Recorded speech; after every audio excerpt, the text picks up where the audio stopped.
Thank you. Dear participants, we are here today to speak about an issue that is painful, urgent, and too often ignored: racism and violence against Sikhs in India. This conference is not only an academic discussion or symbolic event. It is a space to speak honestly, to reflect, and to seek accountability. During the conference, we will reflect on the historical background of discrimination against Sikhs and the ongoing struggle to achieve justice. Today, my words cannot fully reveal the massacres, human rights violations, and atrocities faced by Sikhs. The exhibition, historical facts, and witness testimonies will show us the true and honest reality of this issue. Esteemed participants, now with great pleasure, I would like to give the floor to our distinguished delegate, His Excellency Minister of Human Rights and Minorities Affairs of Punjab, His Excellency Mr. Ramesh Singh Arora, for his opening notes.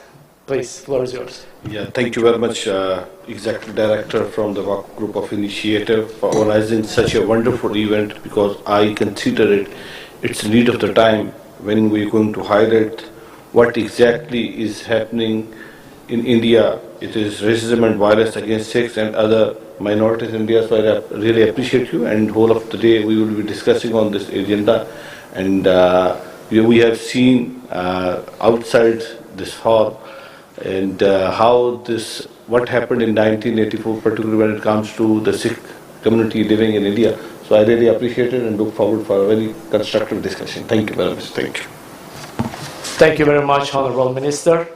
And now I'm giving the floor to our distinguished guest from Canada, our friend, Mr. Moninder Singh. He is head of Sikh Federation. Floor is yours. Thank you. It's an honor to help open this session today on a very important topic that actually doesn't get the attention that it needs sometimes on the world scale. We gather under a weight of a reality that is pressing now Sikhs to actually decide what their future is, not only in the Indian state but also in the world as well. The topic that we're discussing today is violence against the Sikh community. And it's not only in India. India has increased that violence now into Canada, into the UK, into the diaspora countries where Sikhs make up a significant amount of the population. They're politically active. And the underlying reason for that violence is to suppress the political will and movement of the Sikhs for the formation of their own state, Khalistan.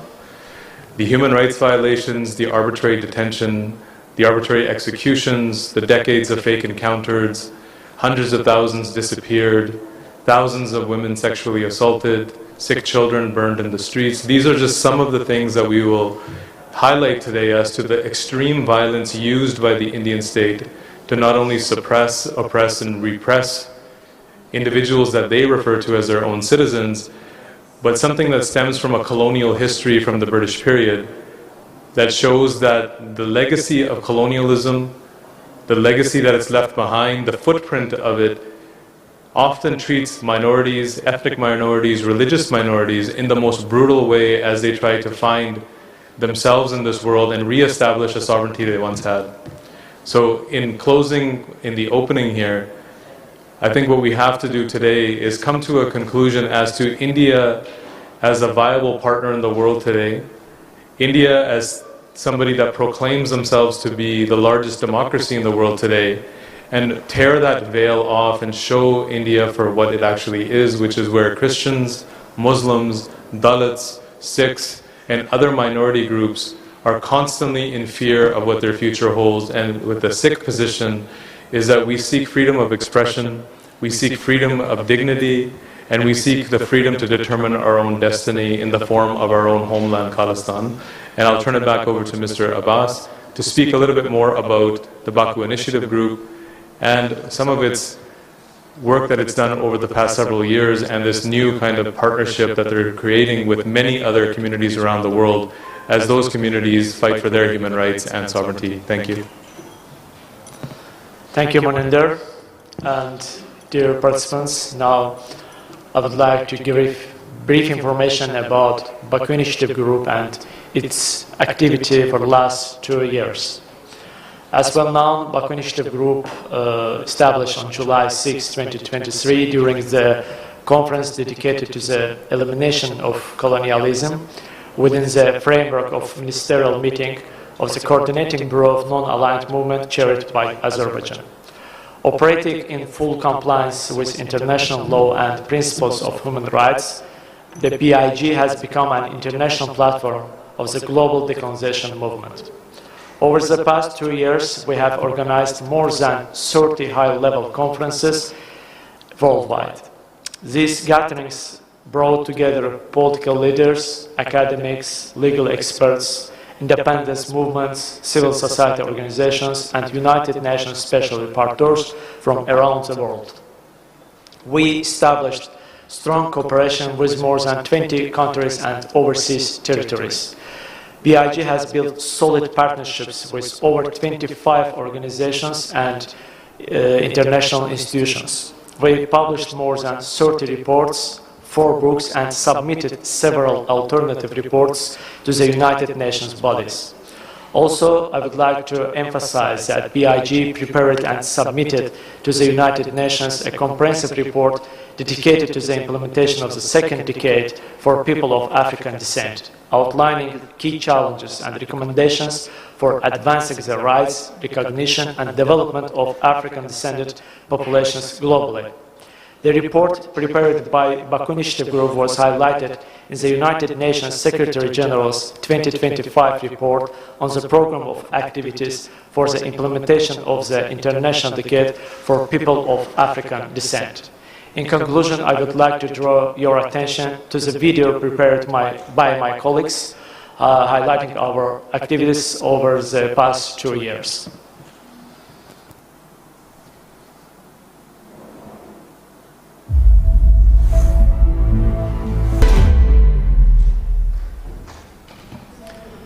Thank you for your attention, and now, with great pleasure, I'm giving the floor to our distinguished guest, Honorable Head of Sikh Federation, Mr. Moninder Singh. The floor is yours.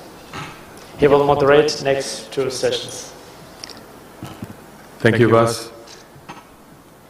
I'm going to start off with just a quick idea of what we're going to be doing. We're going to be speaking in the first session about the origins of discrimination against Sikhs and the Amritsar events. The Amritsar events is the quick overview of the exhibition that you were walked through outside.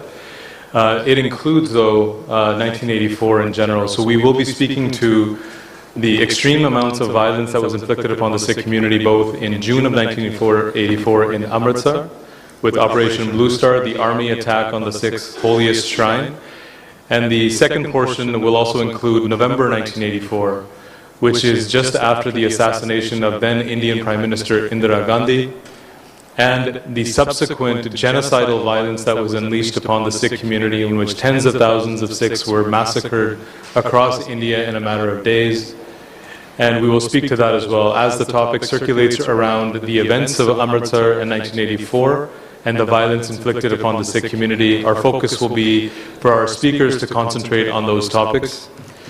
I'd like to provide a quick overview for you of those events in a couple of minutes before I start turning it over to a distinguished list of speakers here that will actually touch on the historical context of this violence, which has British colonial roots, and it stems all the way into the present day with transnational repression that is happening today in front of us across the world by the Indian state. So India is often celebrated as the world's largest democracy. It's shown as a land of diverse cultures and languages, and yet it continuously violates those same cultures, those languages, those people's rights to actually exist and be sovereign. Among these communities, the Sikh people have a particular struggle with the Indian state that has started in 1947 when India was actually created as a British colonial project. But we also cannot forget, as we stand here in solidarity, with the people that come from other backgrounds, from Dalits facing caste-based oppression for thousands of years in India, to Muslims subjected to communal violence by right-wing Hindutva groups for decades, to the occupation of the highest militarized zone in the world, which is Kashmir, to the Christians being regularly targeted for their beliefs all across India. All of this is denied under what India calls its constitution, which guarantees equal protection. And in words, it may actually guarantee those, but in practice it falls remarkably short of anything such. Among these communities, the Sikh people, we particularly bear a heavy burden. To understand the tragedy of 1984, we have to trace its origins. The roots of this violence against Sikhs lies in a combination of political opportunism, state repression, and the denial of Sikh identity and aspiration. One only has to look at the Indian Constitution, Article 25B, in which Sikhs, Buddhists, and Jains are not given separate status, but are referred to as branches of the Hindu religion. So a complete erasure of identity is at stake when it comes to constitutional law, and at the same time the application of that Article 25B is then seen through the extreme amounts of violence that's inflicted upon the Sikh people for the last several decades. Rather than engaging constructively, the Indian state responds with militarization, human rights violations, massacres, and extreme violence against men, women, and children of the Sikh faith. Operation Blue Star in 1984, when the army stormed the Golden Temple, Darbar Sahib, the holiest shrine of the Sikh people, it has left deep wounds within the Sikh psyche, and also was the start of a particular movement for the establishment of Khalistan, outright freedom and sovereignty, and no longer a struggle for greater autonomy for the state of Punjab. The assassination of Prime Minister Indira Gandhi in October 31st of 1984 became the pretext for what followed. In the days after, a genocide swept Delhi and other cities, where mobs armed with voter lists provided by politicians attacked Sikh homes, burned Sikh men, killed Sikh children, raped Sikh women, in a vast attempt across the continent to complete a genocidal process that the Indian state itself had started. Up until today, over 40 years later, those perpetrators that were responsible for this violence still have impunity. Many of them are ministers in the Indian government at the highest level, and the Indian government has taken no responsibility to provide any form of judicial justice to the victims of the genocide of 1984. We cannot see what India has provided the world as actual truth. India refers to this moment in history as a riot. A riot would be between two equal parties that are engaging in some type of struggle with one another. It wouldn't include the entire machinery of a powerful state that uses voter lists provided to mobs.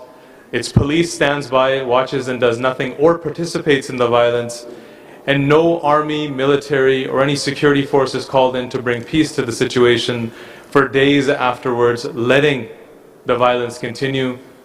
Mrs. Gandhi's son, who would become Prime Minister in the wake of her death, most famously stated, when he was asked about this violence against the Sikh people, that when a large tree falls, the earth is bound to shake.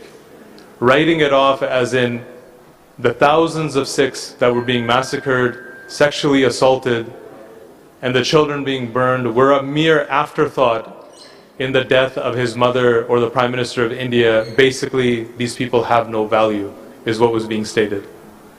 But we cannot look at 1984 as an isolated event. It's a pattern of a broader majoritarian violence against minorities in India, where political actors often exploit communal divisions for electoral gain. Whether in Gujarat in 2002, where thousands of Muslims were massacred under the then provincial state government of now Prime Minister Narendra Modi, who was also at that time banned from entering the United States of America, was banned from several other countries in the world, and it only took him becoming Prime Minister that the world turned a blind eye to the atrocities committed by an individual that traced back decades to the thousands of Muslim lives lost in Gujarat in 2002. When the state enables or ignores violence, minorities suffer disproportionately. Today we reflect on these events, we must reaffirm a simple truth. Justice delayed is justice denied. Recognition of the 1984 Sikh genocide is not only about the past. It's about ensuring such atrocities take no shape. Question and answer at the end of this session as well. To start the session off, I would like to turn it over to Mr. Ramesh Singh Arora, Minister for Human Rights and Minorities Affairs in the Government of Punjab, for the next 5 to 7 minutes in regards to origins of discrimination against the Sikhs and the Amritsar events, and then we will continue with the speakers list. Therefore, Mr. Arora, you have the floor. Thank you very much, Mr. Singh. Distinguished guests, my brother, Mr. Abbas, the Executive Director of Baku Group Initiative, Sikh fellows coming all the way from UK, Canada, and other parts of the world, delegates, esteemed panelists, ladies and gentlemen, very good morning. To understand discrimination against Sikhs in India, it is essential to separate myth from history and security narratives from structural realities. Sikhism was founded in the 15th century on the principles of equality, dignity, and justice. It rejects caste, discrimination, and religious hierarchy. Because of these values, Sikhs have often stood from against oppression, which was brought them into conflict with powerful authorities both in the past and in the current times. Today, Sikhs make up to 1.7 to 2% of India's population, yet they have contributed far from their numbers. They form nearly 6% of India's armed forces and played a key role in the Green Revolution that strengthened India's food security. Despite this, Sikh demands for the political recognition, linguistic rights, and fair treatment were repeatedly ignored. These tensions reached at a tragic peak in the June 1984, and we have witnessed outside. There were photos and pictorial view of all those incidents which were happened in 1984, particularly starting from the 1st June up to the 6th June, and you showed it in a very good manner, where the Indian Army carried out Operation Blue Star inside the Golden Temple and Akal Takht Sahib in Amritsar, the holiest site for the Sikhism. The operation took place during a religious period and resulted in heavy civilian casualties. I would not call it just casualty, rather it was a Sikh genocide which was started in June until after the assassination of Indira Gandhi.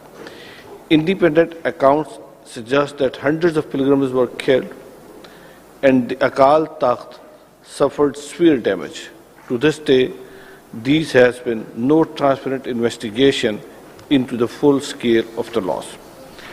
Later that year, after the assassination of Prime Minister Indira Gandhi, Sikhs were targeted in organized manner and in organized violence across India. In Delhi alone, a huge number of Sikh families were killed, assassinated, homes were identified in advance, and police often failed to protect the victim. Official inquiries later confirmed that involvement of political leaders and the failure of state institutions. Nearly 40 years later, justice remains largely denied. The suffering did not end here. During the 1980s and 1990s, the India's Punjab, thousands of Sikhs were subject to enforced disappearances, custodial deaths, and extrajudicial killings. Even India's own human rights institutions later confirmed the existence of mass cremation of unidentified bodies. Today, discrimination continues in different forms. Laws such as the Unlawful Activities Act are often used against Sikh activities, journalist and peaceful violences, branding dissent and extremism. In 2024, the UN Human Rights Committee raised serious concerns about discrimination, hate speech, and arbitrary arrests affecting Sikhs in India. And let me tell you one thing, as highlighted by Mr. Mohinder Singh, particularly when it comes to the Article 25B, which clearly says that Sikhism is a part of Hinduism, which is totally injustice. And Sikh has its own identity, as in the beginning I said that Sikhism is a totally independent religion and it has nothing to do with any other religion. And let me allow to share how my country approaches the values of justice and inclusive citizenship. Pakistan strongly believes in the fairness, freedom, human dignity and social justice. Pakistan is the only country that introduced the Punjab Sikh Anand Karaj Marriage Act in 2018. That is what I said in the beginning, that unfortunately our Sikh fellows living in India, they don't have their own Sikh Marriage Act, and every time when they go and register their marriage, they have to register under the Hindu Marriage Act. But Pakistan is the only country across the world where we have introduced and passed the Sikh Marriage Act, and Pakistan is the only country where we practice this Sikh Marriage Act. Every year, thousands of Sikh pilgrims from India and the global diaspora visit Pakistan to celebrate Gurpurab and to visit their holy sites. The Pakistan Sikh Gurdwara Prabandhak Committee, with government support, provides every support and restoration and conservation of Gurdwaras in underway, so future generations can remain connected to their sacred heritage. The Kartarpur corridor, ladies and gentlemen, let me tell you, I hail from the Kartarpur, and Kartarpur Sahib is the resting place of first Sikh Guru, Guru Nanak Dev Ji, which is on the Pakistan and India border, hardly 4 kilometers away from the India border. And there was a demand from the Sikh community for the last 7 decades, and they wanted to open this Kartarpur corridor. And on the 550th birthday anniversary of Shri Guru Nanak Dev Ji, which was in 2019, the government of Pakistan, the state of Pakistan, gave a gift to the Sikh nation and opened that Kartarpur corridor with visa-free entry. And a document was signed between India and Pakistan that 5,000 devotees can come to Pakistan without any visa on every single day. But unfortunately, during the recent floods in May 2025, and after that aggression from the Indian side on the Pakistan on 7th May, this Kartarpur corridor is still closed from the Indian side. And in today's meeting, I would appeal to the human rights defenders that Kartarpur corridor should be opened from the Indian side, because it is open from the Pakistan side, and Sikh community and Sikh nation has a long-lasting demand that Kartarpur should be open. And under the strict direction of Chief Minister Punjab, Maryam Nawaz, I, along with the government of Punjab, the government of Pakistan, and our armed forces, immediately responded when there was a flood water inside the Gurdwara through coordinated efforts, and that was clear, safety ensured, and Gurdwara operations were fully restored within 48 hours. And this is first time in the history that during a devastated flood, and there was more than 8 feet water in the Gurdwara premises, but that was cleaned within 48 hours. So we are working day and night to uplift our Sikh fellows, brothers and sisters living in Pakistan. We are also providing minority cards to 100,000 minority families living in Pakistan. Apart from that, Pakistan celebrates its diversity through interfaith events such as Baisakhi, Easter, Holi, Diwali. And let me tell you, ladies and gentlemen, every event is joined by the Chief Minister of Punjab. Either it's Baisakhi, Chief Minister of Punjab, she personally visited and went to the Kartarpur Sahib. Likewise, Diwali, and during the recent Christmas, there was a Christmas rally on the roads of the Lahore, and it was celebrated officially within Punjab. True peace and coexistence are built on justice, respect and accountability. Without these words, remain open and history risks repeating itself. Before I conclude, I would like to express my sincere appreciation to the Baku Initiative Group, and especially to my brother Mr. Abbas, for organizing this timely and important conference by creating a space to share lived experience rather than official narratives. The organizers have showed courage, integrity, and a genuine commitment to human rights and justice, bringing together affected communities, scholars, human rights defenders, and civil society from different parts of the world is not an easy task, but it is a necessary one. I thank you, Baku Initiative Group, for providing this independent platform and for ensuring that voices which are often marginalized or ignored are heard with dignity and respect. I also thank you to my brother, the ambassador, Mr. Khizr, who is based from your country, who is based in Pakistan, for organizing such a wonderful gathering. Thank you very much, ladies and gentlemen, for myself.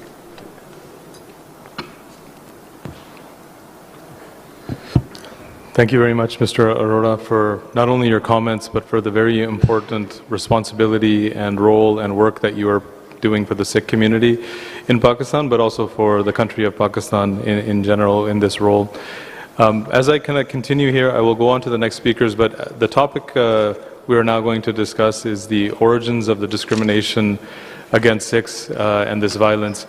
And as I turn it over to the first speaker to my left here and provide a brief introduction, I do have something that I'd like to just comment on. This violence that we're talking about, we should all understand, and I think we do, that it's not always in just a physical format. That genocidal violence or colonization and its violence often are rooted in the destruction of language, heritage, culture. This is just as strong, if not even a more powerful type of violence, the type of violence that makes people forget who they are, what their origins are, what their language is, a history of people or nations that completely gets erased, completely erasing physical bodies from this earth. Many have tried and failed over thousands of years of human history. But we have seen civilizations destroyed, people destroyed, nations destroyed, cultures destroyed, language destroyed by colonization in what you could refer to as a different form of violence, which is making people forget, forcing them to forget. And that is the underlying root cause of the discrimination and violence that the Sikh community feels. And I leave you with one small piece of a historical anecdote here. In 1933, 25,000 books approximately were burned by Nazis in Germany. Most of those books were coming from other political ideologies, but primarily from Jewish writers. Today in Berlin stands a memorial to that event, which is an empty bookshelf, is what that memorial is. That there's bookshelves in this memorial and they're just empty, indicative of the mass amounts of literature by one specific community that was destroyed on that day.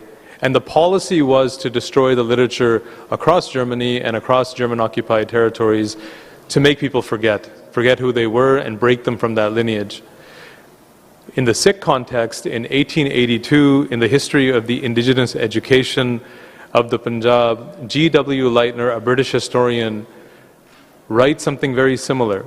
He said that the British were going around into villages in Punjab amongst Sikhs, and they were taking what we refer to as Punjabi Qaide, which are documents and books of Punjabi literature, of our language, and they were burning them en masse in villages.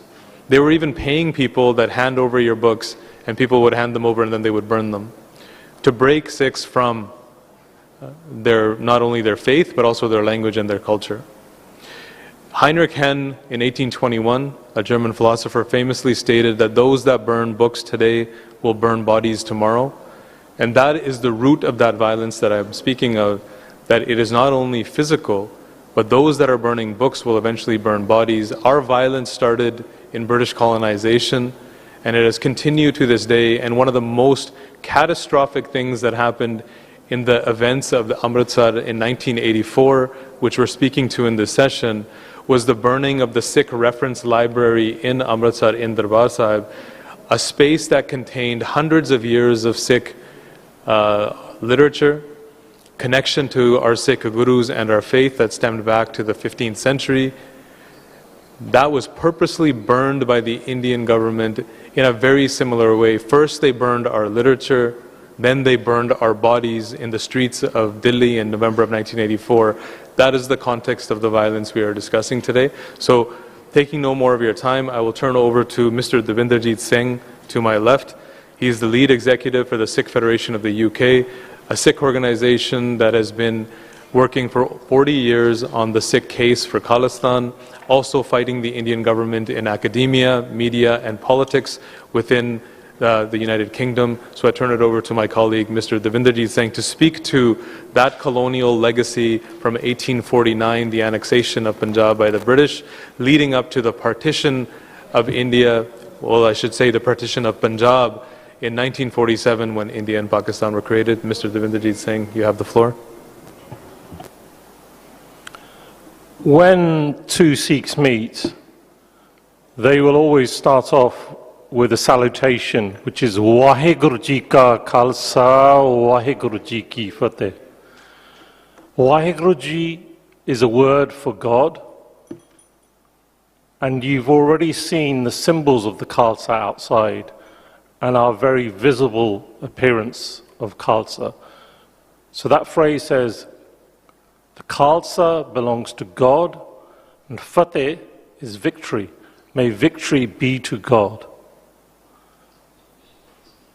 To understand, to truly understand the predicament of the Sikh minority in India today and the diaspora, we have to talk about history even before 1849.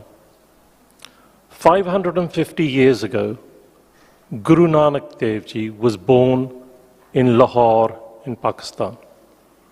That in itself will tell you why Sikhs have a fundamental problem. If one word could sum up Guru Nanak Dev Ji, what he stood for was to challenge inequality. 556 years ago, what Guru Nanak Dev Ji did, Western nations have only been doing for the last 100 years. He spoke about the equality of women. He challenged the medieval Hindu practice called sati. Sati is when a widow throws herself on the funeral pyre of her husband. This was what was happening at the time of Guru Nanak Dev Ji. Was the value of women so little that they would have to throw themselves, sometimes forcibly, on the funeral pyre of their husband? It was not until the Sati Prevention Act of 1987 was it outlawed in so-called modern India. 1987. Our Guru raised this 550 years ago.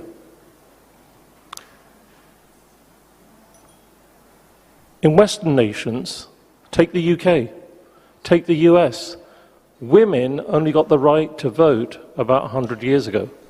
You couldn't go to Oxford University or Cambridge University till the 1920s. Sometimes we need to look at ourselves and look at our history on what we were told about equality. One of the concepts of equality that Guru Ji also talked about is the equality of religion, to doing away with the caste system.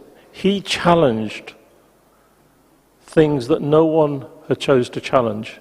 And it's important to understand this because as we move to the present time, these are the foundations of what Sikhs across the globe stand for.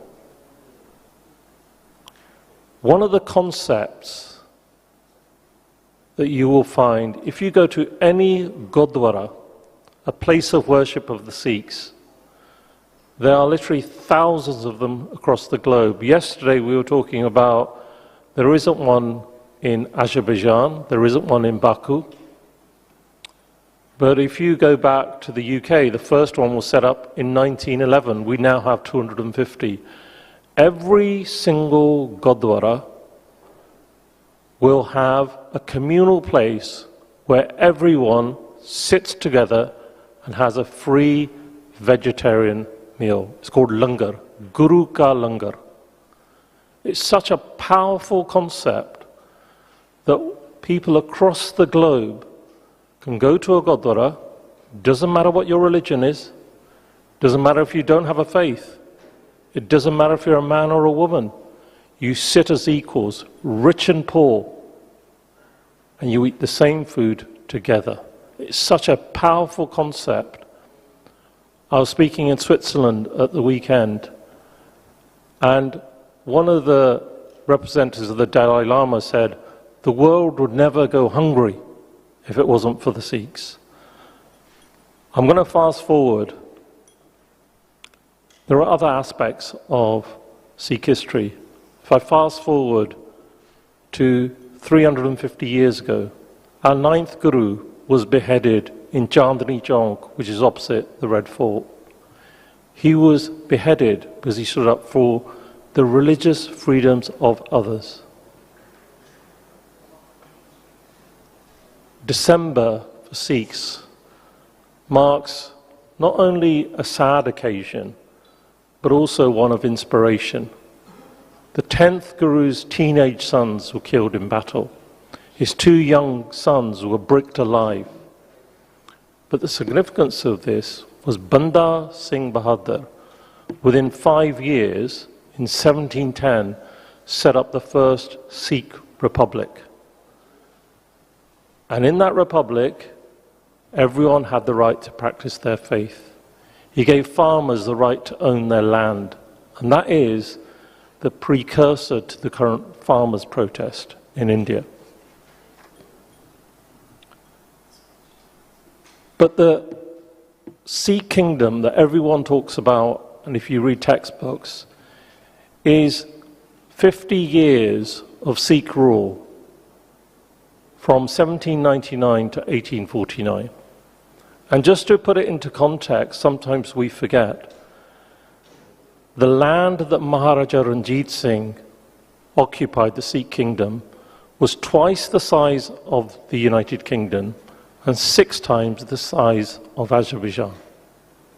The population there was 12 million. I've tried to look through the history books. I think the population of Baku was 7,000. The population of the UK was 10.5 million. The population of the US was 5.5 million. The population in Canada was 300,000. And the population of Australia was 5,000. It was a massive kingdom in terms of population and size. But in 1849, the British colonial powers, after 2 Anglo-Sikh wars, annexed the Sikh kingdom. And that's important. The word annexed is, in today's language, that would be deemed illegal under international law. You cannot forcibly take land from a people. But that's what happened. And for 100 years, the British studied the Sikhs. And they said, where did they get this fighting power? Well, it comes from our identity and the teachings of our Guru and our holy scriptures. And for 100 years, whether it be the 1857 Indian Mutiny, or whether it be the Battle of Saragri in 1897, or whether it be the tens of thousands of Sikh soldiers in turbans that died in Europe in the First World War and the Second World War, for 100 years, Britain took full advantage of the Sikhs' bravery. But then one incident happened on the 13th of April 1919 in so-called India before independence. And that was the Jallianwala Bagh massacre in Amritsar. It's often read about how the British army turned and fired on innocent Sikhs. About 20,000 people had gathered very close to what's popularly referred to as the Golden Temple. On one of the most important days in the Sikh calendar, men, women and children were shot dead, threw themselves in a well. But where has been the justice for those that died. It was a turning point in the independence struggle for India. It had largely been a peaceful movement led by Mahatma Gandhi. But that event was a pivotal moment where it turned into a nationalistic show of strength. And just to reinforce what Ramesh Singh said, in India, Sikhs made up at that time less than 2% of the population. And these are statistics that are often quoted. Look at the number of people that were sent to the gallows. Look at the numbers that were sent to life imprisonment. You'll find 75, 80% were Sikhs. Not the 2% of the population. We led the freedom struggle, and everyone knows it. And in 1947, Britain probably did the one thing that even today, India and Pakistan and the international community, almost 80 years later, have never put Britain in the dock. They put a dividing line through Punjab, the land of the five rivers, the Sikh homeland. 10 to 20 million people were displaced. Up to 2 million lost their lives. Hundreds of thousands of women were raped. But remember, they were doing this to a minority, less than 2%. Who's held Britain accountable on the international stage for the biggest mass migration in history? So for us, 1947 was the start of what we would term betrayal. Britain supposedly offered the Sikhs a homeland. But the promises that Mahatma Gandhi made, the promises that Jawaharlal Nehru made to the Sikhs, in 1931, Mahatma Gandhi, in a Gurdwara where Guru Tegh Bahadur Ji was beheaded 350 years ago, said that they would not discriminate against an individual, let alone an entire community. In 1946, Nehru was saying, almost 20 years later, just before independence, the Sikhs would experience a glow of freedom, implying they would get greater rights of autonomy. However, when the first Indian constitution was published on the 26th of January 1950, as Maninder Singh has referred to and Ramesh, the constitution didn't even recognize our faith and our existence. They classified us as Hindus. And the two Sikh representatives, Hakam Singh and Bhupinder Singh, refused to sign the Indian constitution. And I'm going to finish there because it's such an important thing that the world doesn't know. Sikhs have never signed up to the Indian constitution because it doesn't recognize us. And successive governments have failed to change that part of the constitution. Waheguru Ji ka Khalsa, Waheguru Ji ki Fateh. I'd like to thank Mr. Devinderjit Singh for that overview of violence between 1949 and 1947 as constructed by British colonial rule. And if we wanted to just take even a small look at how those policies are still in effect today, British colonial legacy was actually adopted in many formats by the Indian government. I can give you a couple of examples. The Defence of India Act in 1915 and the Rowlatt Act in 1919 allowed indefinite detention and trials without juries that the British could conduct within India.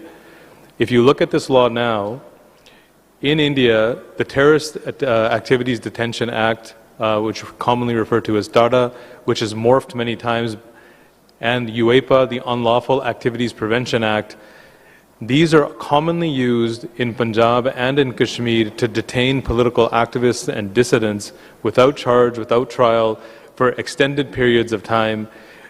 Even beyond that, the origin of what the British termed as sedition within India, and during their period, Section 124A of the Indian Penal Code actually traces its roots back to the British in 1870.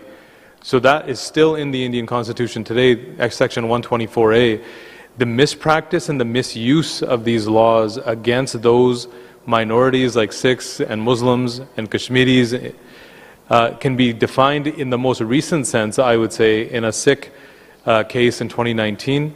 3 individuals in their mid-20s, Ranjit Singh, Surjit Singh, and Arwinder Singh, had nothing but literature on them. They had literature, books, that you can commonly find in libraries, in Indian state bookstores. You can find them anywhere. They had this literature. These 3 young men were made an example out of. They were charged under Section 124A of the Indian Penal Code, waging war against the state and sedition. And they were sentenced to life imprisonment for that literature. So the extension of the violence, as I was speaking before, why it has roots in British colonial rule is because the same practices and policies and laws are being taken from the British colonial period, and now they're being executed by the Indian state against dissidents that are vying for their freedom, their sovereignty, or challenging India on its human rights record, and they're using these laws to suppress them further. So that connection is very important. What I would say now is, from what Mr. Devinderjit Singh has said, if there are any questions from our distinguished guests here on that period between 1849 and 1947, we can take those few questions right now. We will have an opportunity for dialogue at the end as well. And if there's nothing at the moment, I will move on to our next speaker. And we can come back to this topic later as well. So I'm not seeing any hands for any questions at the moment. And we can come back to this after. Now I'd like to turn it over to Mr. Jazz Singh from the Sikh Network Media Platform. Jazz is a part of several organizations within the United Kingdom. He's been active in Sikh politics and the Sikh community for over 2 decades. He has a long history that is very outspoken against the Indian government and its atrocities. And today, Jazz will be covering the period between 1947 and 1984. This is the period when Sikhs were looking for autonomy within Punjab, greater rights, which would include riparian rights over their water, which would include faith-based rights for the benefit of what Sikhs would need in Punjab to exist as a separate nation. Jazz will be covering the acts of violence and the period between 1947 leading up to the horrendous events of 1984, both in June and November, where thousands of Sikhs were killed. But this is that period that led to the events of 1984, and it's a very important period in our history. So I'll turn it over to Jaswinder Singh to take us through that period. Jaswinder, you have the floor. Thank you, Chair, and thank you to the Baku Initiative Group for organising such an amazing and necessary conference. So again, I'll welcome everybody with a Waheguru Ji Ka Khalsa, Waheguru Ji Ki Fateh. You've heard today, at the start of this conference, a walkthrough and some of the articles of the Sikh faith, and you've heard from all of our speakers before me talk about sovereignty within Sikhs and also that spirit to challenge, to fight inequality, and also the willingness to sacrifice. And that stems from our faith and our gurus. The first shaheed, as we call it, a martyr in the Sikh faith, was the 5th Guru, Guru Arjan Dev Ji, who, since Guru Nanak Dev Ji preached equality and that message of oneness, and the rulers of that time saw that as a challenge to their role, and he was martyred. His son, the 6th Guru, Guru Har Gobind Sahib, then made a line that living peacefully alone cannot protect humanity. That in order to defend the rights of everyone, you will have to fight for it. And a concept was born in the Sikh faith which is called Miri Piri, which essentially means that spiritual and temporal goals are inseparable, which is why when you see the Sikh logo, the Khanda, it will have 2 swords for representing the spiritual side, but also the political arm. And that's really where Sikhs get their strength from in terms of the saint-soldier concept, that we are ingrained in our connection to Vaheguru, to God, through prayer, meditation, but we are also empowered to defend the rights by any means necessary. And it's that concept that's flowed through the DNA of Sikhs throughout the ages and throughout the struggles for independence, that we will not bow down, we will not take the knee to any oppressive regime, despite us being such a minority. I don't think in India Sikhs have ever exceeded 2% of the population. Today there is 1.4 billion people in India. Sikhs in Punjab, probably no more than 30 million. Yet our visible identity and even stronger, our principles have defined us and our contributions that are exaggerated and grossly disproportionate to our numbers.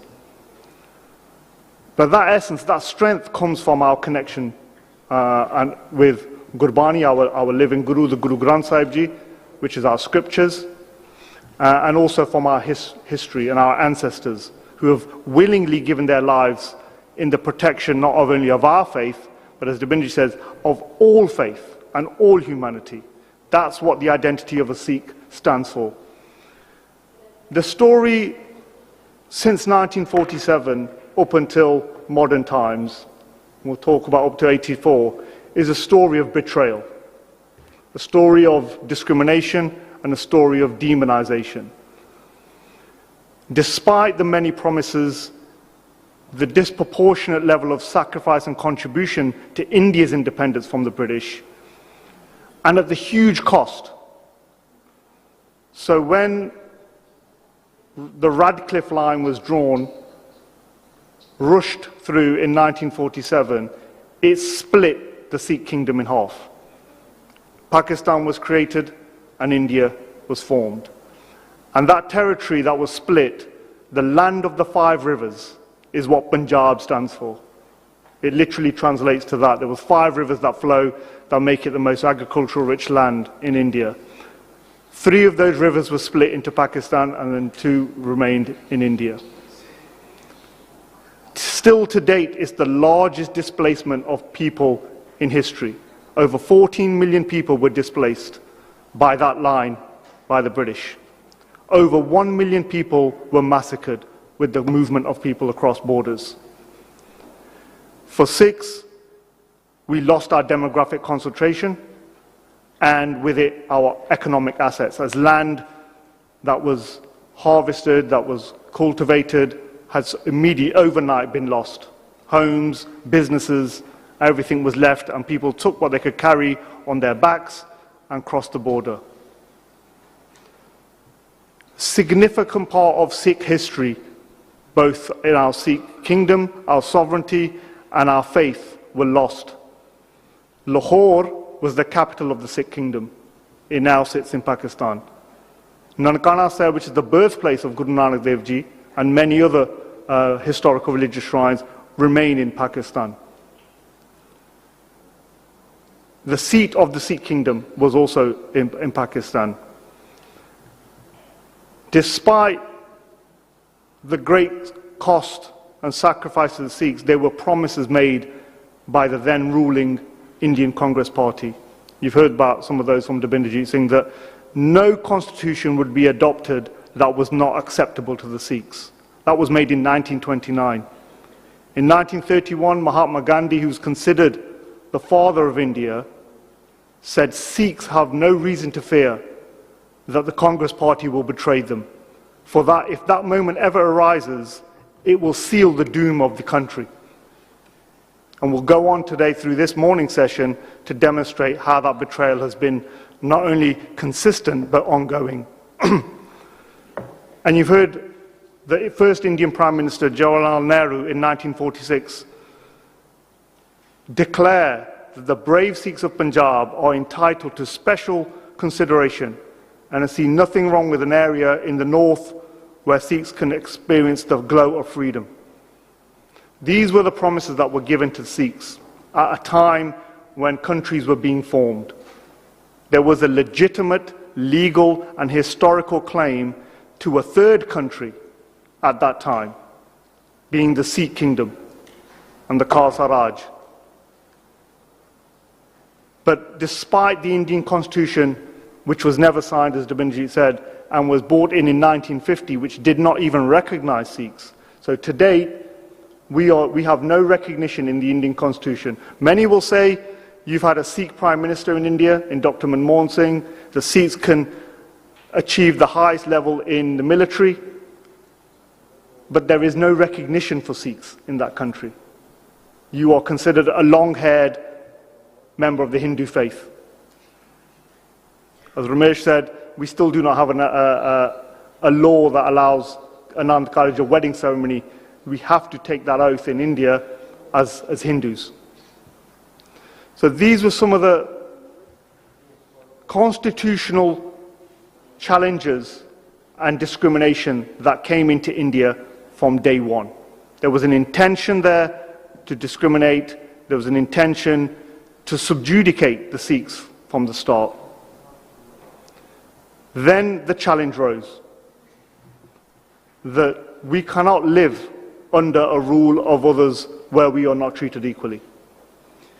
And from 1955 all the way up to 1966, a campaign and agitation started around the Punjabi Suba movement. At that time, India, which was a federal system, was organizing its boundaries based on linguistic bases. Even today, I think there's over 130 odd languages that are spoken in the subcontinent. Punjab, one of the largest regions in the north, where Punjabi is the spoken language. And just for context, Punjabi is now, it was the second, it now is the third most spoken language in the UK, because so many different people, whether it's in Pakistan, in India, have Punjabi as their mother tongue.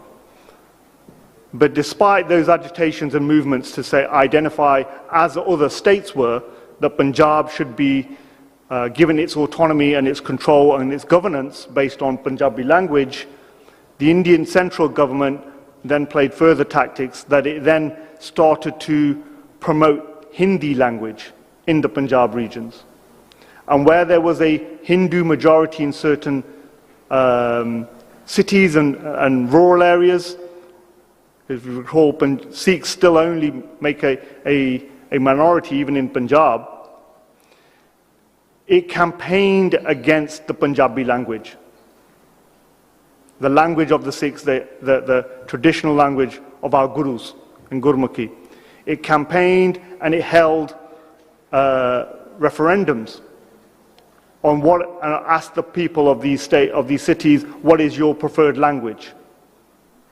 And this promotion of a single language nation was propagated only in Punjab.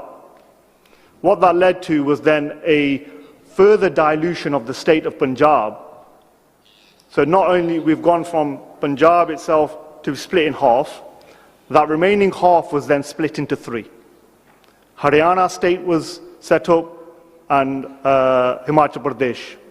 Both where had a significant Hindu population, were counted as their, even despite their only speaking Punjabi, the language of their faith was recognized and they were given Hindu status, and two separate states were carved out of Punjab. The capital city of the Punjab, Chandigarh, was given separate union status, that it was now belonged to both Haryana and Punjab. So not only have we now lost 75% of our state, we've lost our capital city. And with it, two of the most controversial laws that have affected the Sikh community to date has been the loss of our riparian water rights. But remember, you will recall that it's a water-rich state, the land of the 5 rivers. Those river waters, despite Punjab state, have been controlled by the central government since the formation. It controls where the dams are, it controls the flow, it effectively has built canal systems to funnel that water out of Punjab into other states at no financial benefit to the state of Punjab. So it's effectively been stolen. Again, in response to that, the Sikhs stood and agitated further and challenged the state and demanded greater autonomy, and they organized themselves in the early 70s around the Anandapur resolution. And you'll hear a lot more about this, but this was academics, experts from the Sikh community got together, and a resolution was passed, and a document was drafted that contained 16 resolutions that were for the state of Punjab, for everybody. I think only 3 resolutions of that were specific to the Sikh faith. The rest were across for all Punjab. This demanded greater autonomy, greater powers in the state, and also control over its water and agricultural policies. Very similar to what was happening in other states across India. It was marches, agitations, demanding greater autonomy and recognition. The Indian government's response was to portray that as a separatist, militant movement. And they did that on religious grounds.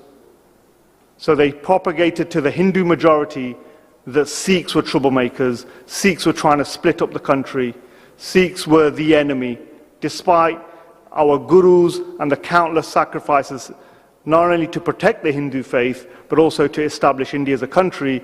All of that was eroded and intentionally demonized the Sikh community in the eyes of the mass public.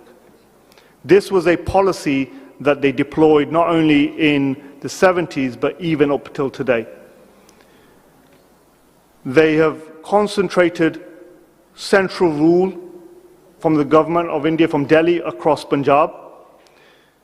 The dilution of the Sikh identity has been ongoing, and the economic pressures that the Green Revolution brought in this new modern India actually was crippling the state of Punjab and farmers, because it gave the central government control over crops, what was grown, where it was grown. It selected the price at which it would be purchased at, and it drove farmers who were independent landowners into mountains of debt. This policy, this Green Revolution, effectively sealed the fate of the Punjab farmers. And it's only in 2020 that they rose up against this oppression, and you saw the largest protest in human history, where 250 million laborers and farmers protested from January 2020 for a year, and they were camped outside Delhi, and it was globally recognized as under the farmers' protest. Now those rights are still being fought for today, because there's still not recognition and freedom for farmers to grow their crop and sell it at any market price. But recognizing that economic strength that the Sikhs had from Punjab, and their ability to rise up and challenge the state against all odds, taking their strength from their spiritual center, which was our sacred scriptures, Guru Granth Sahib Ji, and the most sacred Sikh shrine, Sri Harmandir Sahib, the Golden Temple in Amritsar. That's always been the center point for any Sikh struggle. When Sikhs face any challenges in the world, that's where Sikhs gather. And they take their focus and their direction from there. Was the Prime Minister, lauded as one of the strongest female Prime Ministers through history. But many forget that in 1975, to hide and dispel charges of corruption, she implemented a state of emergency, effectively did away with the judiciary and arrested many lawyers, activists, and journalists. Sikhs stood up against that emergency and those criminalization of civil rights. And this started to brew a hatred and a targeting of Sikhs, because Indira Gandhi took that personally, that how dare these Sikhs challenge me in my rule. And this led to, in the late 70s, a very organized orchestration of a challenge in Punjab around Vaisakhi, the Sikhs' holy month, to set up fake godmen, different cults, to dilute the Sikh faith.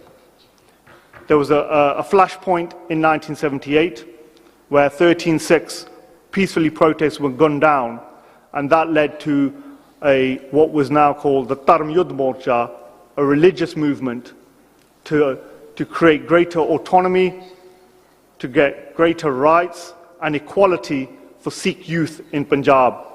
And this has started the uprising in the 80s that led to Operation Blue Star that you saw outside and some of our colleagues will talk about. But all of this wasn't by accident. This was all by design. And it was all pre-planned. We now know from documents released by the British government that they were well aware of India's intentions to attack the Golden Temple years before. And we'll touch on it in the afternoon session, the level of involvement from British forces, the British government. But the critical point leading up to 1984, on my closing remarks, was really about how the Indian state had demonized the Sikh community, had turned its once great heroes into the enemies of the state, all in order to control and subdue a nation and to take control of its own land, water, and freedoms, and to form this one nation that it wanted of a Hindu nation across India. A freedom that was afforded to it by the sacrifice and by the blood of the Sikh community. So our right to freedom, our right to self-determination dates pre any notion of an India. And that's my final point, and that's really where I want to highlight that some of the history of 1984 cannot be looked at as an isolated incident, as an isolated reaction to some militancy or some separatism. This was a long, decades-long struggle, and it will continue until the Sikh community and Sikh people are free. Thank you for listening. Waheguru Ji Ka Khalsa, Waheguru Ji Ki Fateh. Thank you for your attention. We as Baku Initiative Group will support all Sikhs to deliver these evidences and facts to all related intergovernmental organizations. And now I would like to give the floor to our moderator for continuation, the first session. The floor is yours. Thank you, Abbas. I will continue the conversation that we were having before the break, which is the events of Amritsar and the violence leading up to June and November of 1984. In this context, the next speaker will touch on the period between 1984, the attack on Darbar Sahib, the Golden Temple, the desecration of the Akal Takht, the highest seat of political authority for the Sikhs, the Sikh genocide that happened in 1984 post the assassination of Prime Minister Indira Gandhi, and then a continuation of that genocide for almost a decade. So our distinguished speaker that I'd like to introduce at the moment is Ranveer Singh. He is a member of Everything's 13, a leading Sikh discourse network internationally amongst the Sikh people. He is a leading Sikh intellectual and publisher whose work through the Khalis House has created a vibrant platform for Sikh literature and advocacy. His essays and writing focus on Sikh sovereignty, justice, and making him a key voice in contemporary Sikh thought. Ranveer Singh has authored several books on Sikh philosophy, history, and political discourse. It's my pleasure to pass the floor on to Ranveer Singh to speak specifically to the events of Amritsar in 1984 and the violence and genocide that ensued in Punjab from 1984 to 1995. Ranveer Singh, you have the floor. Thank you. I'd like to begin by echoing the expressions of gratitude that my fellow speakers have made towards the Baku Initiative Group and all of you here today. So, distinguished guests, I'll begin with the traditional Sikh greeting, Waheguru Ji Ka Khalsa, Waheguru Ji Ki Fateh. Today, I was asked to provide a brief overview of the Sikh nation's relationship with the Indian state, and with a specific focus, like Maninder Singh said, between 1984 and 1995.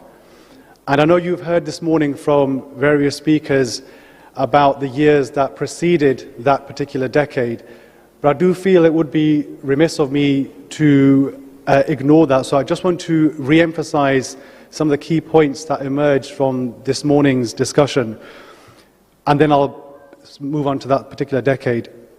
Historically speaking, the Sikhs emerged not as an ethnicity or as a religion, but as a sovereign people, empowered by the Padshahi, the sovereignty of Guru Nanak.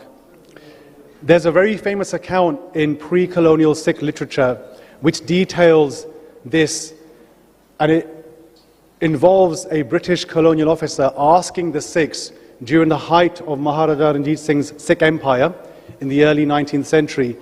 The British asked him who gave the Sikhs political power, who gave the Sikhs the authority to establish political autonomy. And the response that the Sikh scholar of the time gave, and it's recorded in our pre-colonial Sikh literature, was that the authority came from Guru Nanak side themselves.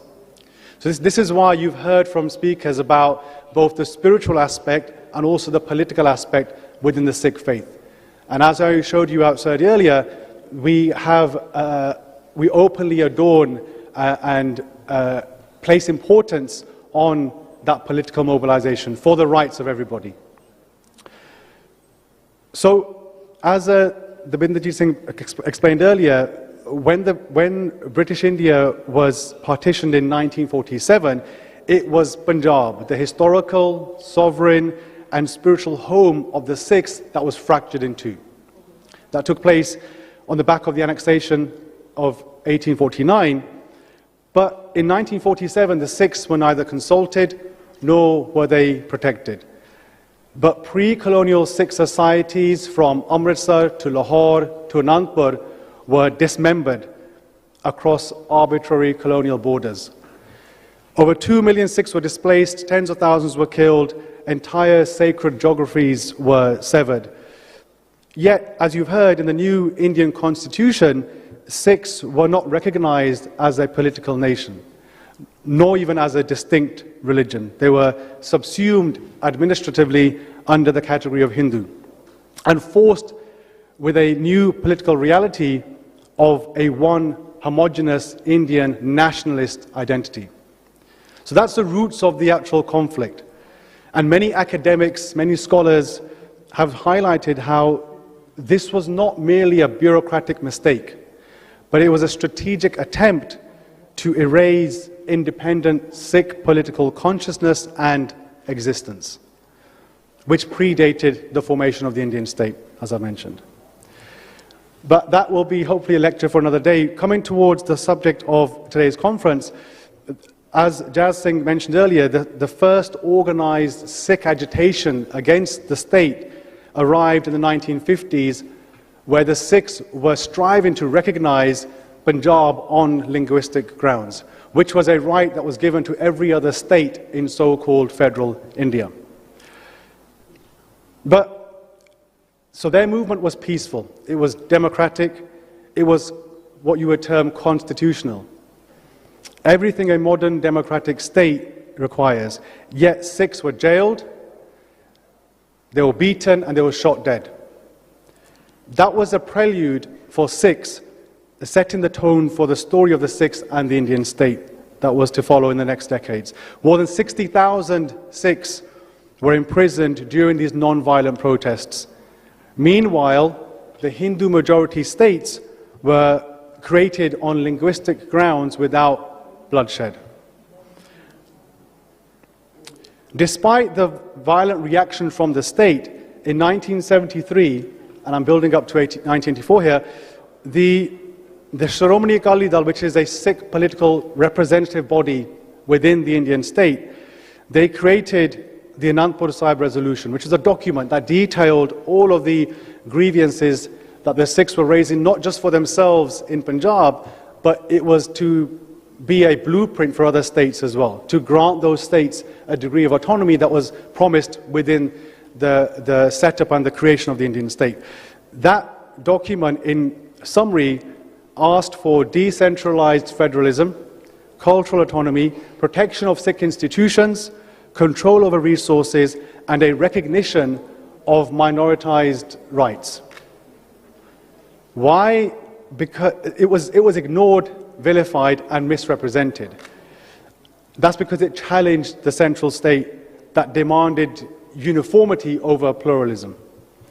So coming on to the specific decade that I've been asked to speak about, as I mentioned earlier, it begins really in June 1984 when the Indian state launched a full-scale military invasion of Darbar Sahib, of the Golden Temple, which, as I explained earlier, is the heartland of Sikh political and spiritual existence.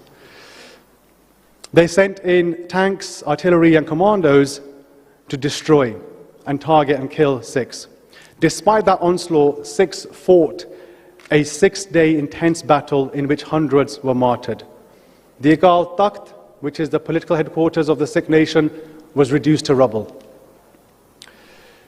Punjab as a whole did not experience this as a law and order operation. It experienced it as the state declaring war on Sikh existence. Within weeks of that invasion, the Indian security personnel were again deployed in the heartland of Punjab under what it coined Operation Woodrose.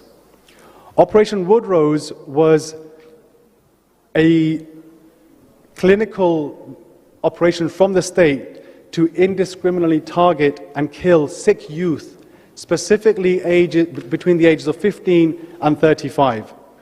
Now, much of the information about the sadistic nature of inhuman persecution and torture of Sikhs has been taken, survives in the accounts of the survivors.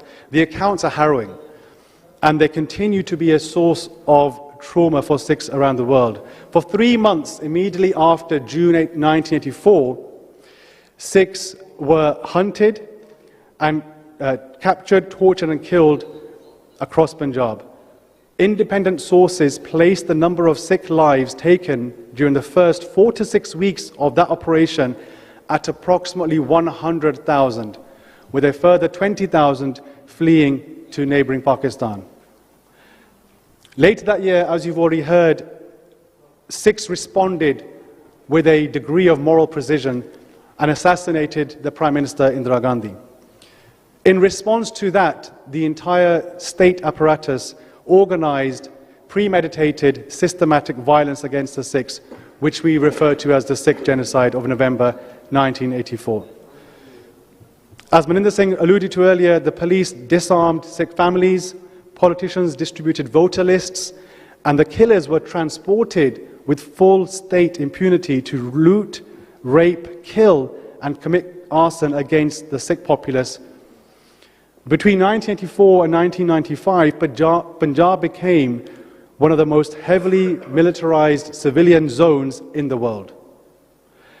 Extrajudicial killings, mass-scale disappearances, the uncovering of mass cremation sites, it was state-imposed collective punishment upon Punjab because the Sikhs had stood up against those oppressive policies of consecutive governments since 1947. With regards to the Sikh genocide, the names of 227 individuals who instigated the mass-scale rape, loot, and killings were documented by an organization called the People's Union for Civil Liberties. And it was a 31-page booklet, and it was titled, "Who Are the Guilty?" It has been proven beyond doubt by multiple writers since then that in November 1984, the Indian state mobilized to instigate a major genocide of the Sikhs. In August 1985, the Citizens for Democracy published a report on the state atrocities. And I'm going to quote here. They wrote, "It was a terrible tale of sadistic torture, ruthless killings, fake encounters, calculated ill treatment of women and children, and corruption and graft on a large scale." Now, while the government placed the death toll at just shy of 3,000, independent sources have recorded how the number of Sikhs killed in 3 days between October 31st and November the 2nd of 1984 surpassed 20,000. In addition to that, approximately 200 Gurdwara were also attacked across Delhi, and some were razed to the ground. You've heard speakers before me mention how the Sikhs have a rich tradition and history of standing up for what's right, for standing up for equality and equity. And that's something that's enshrined, again, as Jaz Singh mentioned earlier, within our very DNA. It was something that was lived and led by example by the founders of the Sikh way of life.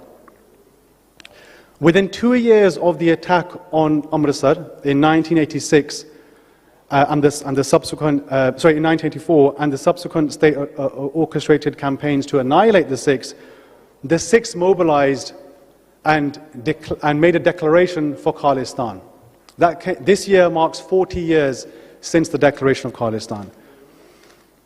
And what that declaration was a direct challenge to the centralized power structures of the Indian state that had wreaked havoc through decades of systematic oppression in Punjab and also to Sikh consciousness. The declaration of Khalistan was the clearest and most empowering expression of collective Sikh sovereignty since 1849, when the British had annexed the Sikh Empire. And it reaffirmed the Sikh mandate to establish political power and sovereignty on the basis of the welfare and coexistence of all, which is a key principle within the Sikh faith. We refer to it as Sarbatta Pala, which means the welfare of all creation, not just a particular type of peoples. And the response from the state to that declaration was utterly barbaric. In a recent report published by the Khalistan Center, that details how there were 4 main aspects to the oppressive strategy deployed by the state post-1986. And I appreciate that we're throwing out a lot of dates, and this is a lot of information for many of you, but this information here is really important. So there's 4 aspects to how they mobilized. The first was militarizing the police and overwhelming the region with an armed military presence. There was enforced disappearances of human rights activists, journalists, and democratic Sikh political leadership. They incentivized the extrajudicial murder of activists and guerrillas with impunity through an elaborate bounty system and using unmarked funds. And they crushed popular support for the Sikh independence movement through illegal detention and draconian laws, which again Maninder Singh has already referred to. So the Indian state enacted the full apparatus of the state.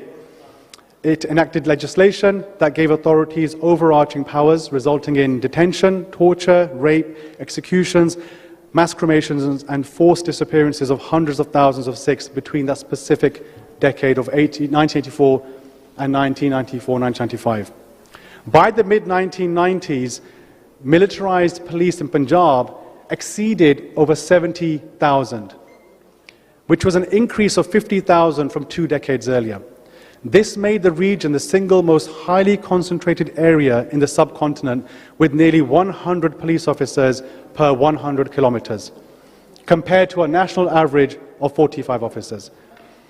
Further legislation gave Indian law enforcers very wide powers of detention, including imprisonment without trial, restriction of writing, speech, and of movement, in which the accused could be detained for years without formal charge, and that pattern continues until this very day. Confessions made to police officers, usually under duress, were made admissible as evidence in a court of law, and the burden of proof was placed upon the accused to prove their innocence. Exclusive courtrooms were set up to hear the cases, and the identity of so-called witnesses were kept secret, which was a clear violation of international standards of a right to a fair trial. This pattern of introducing repressive laws designed to suppress political dissent has been a convenient tool for the oppressive and exploitative regimes across Punjab since 1849. The devastation of loss of life has been documented well. And in particular, I just want to share a quote from US-based anthropologist Cynthia Kepley Mahmood. Floated away as ash on Punjab's rivers or been carried skyward as smoke into Punjab's scorching heavens. The few bits of evidence we have shock and repel us. India is a place where innocent people die, where canals are clogged with bodies and crematoria sweep away nameless ashes, where human rights workers disappear or are thrown in jail. It is both a cradle and a grave. So yes, in between the years of 1984 and 1995, there was militancy. But that militancy was in response to systematic state terror. The question is not whether violence occurred, the question is what produced it. In that decade, the Khalistan movement breathed new life into the pursuit of Khalsa Raj, in the pursuit of Sikh sovereignty, as initiated by the Gurus.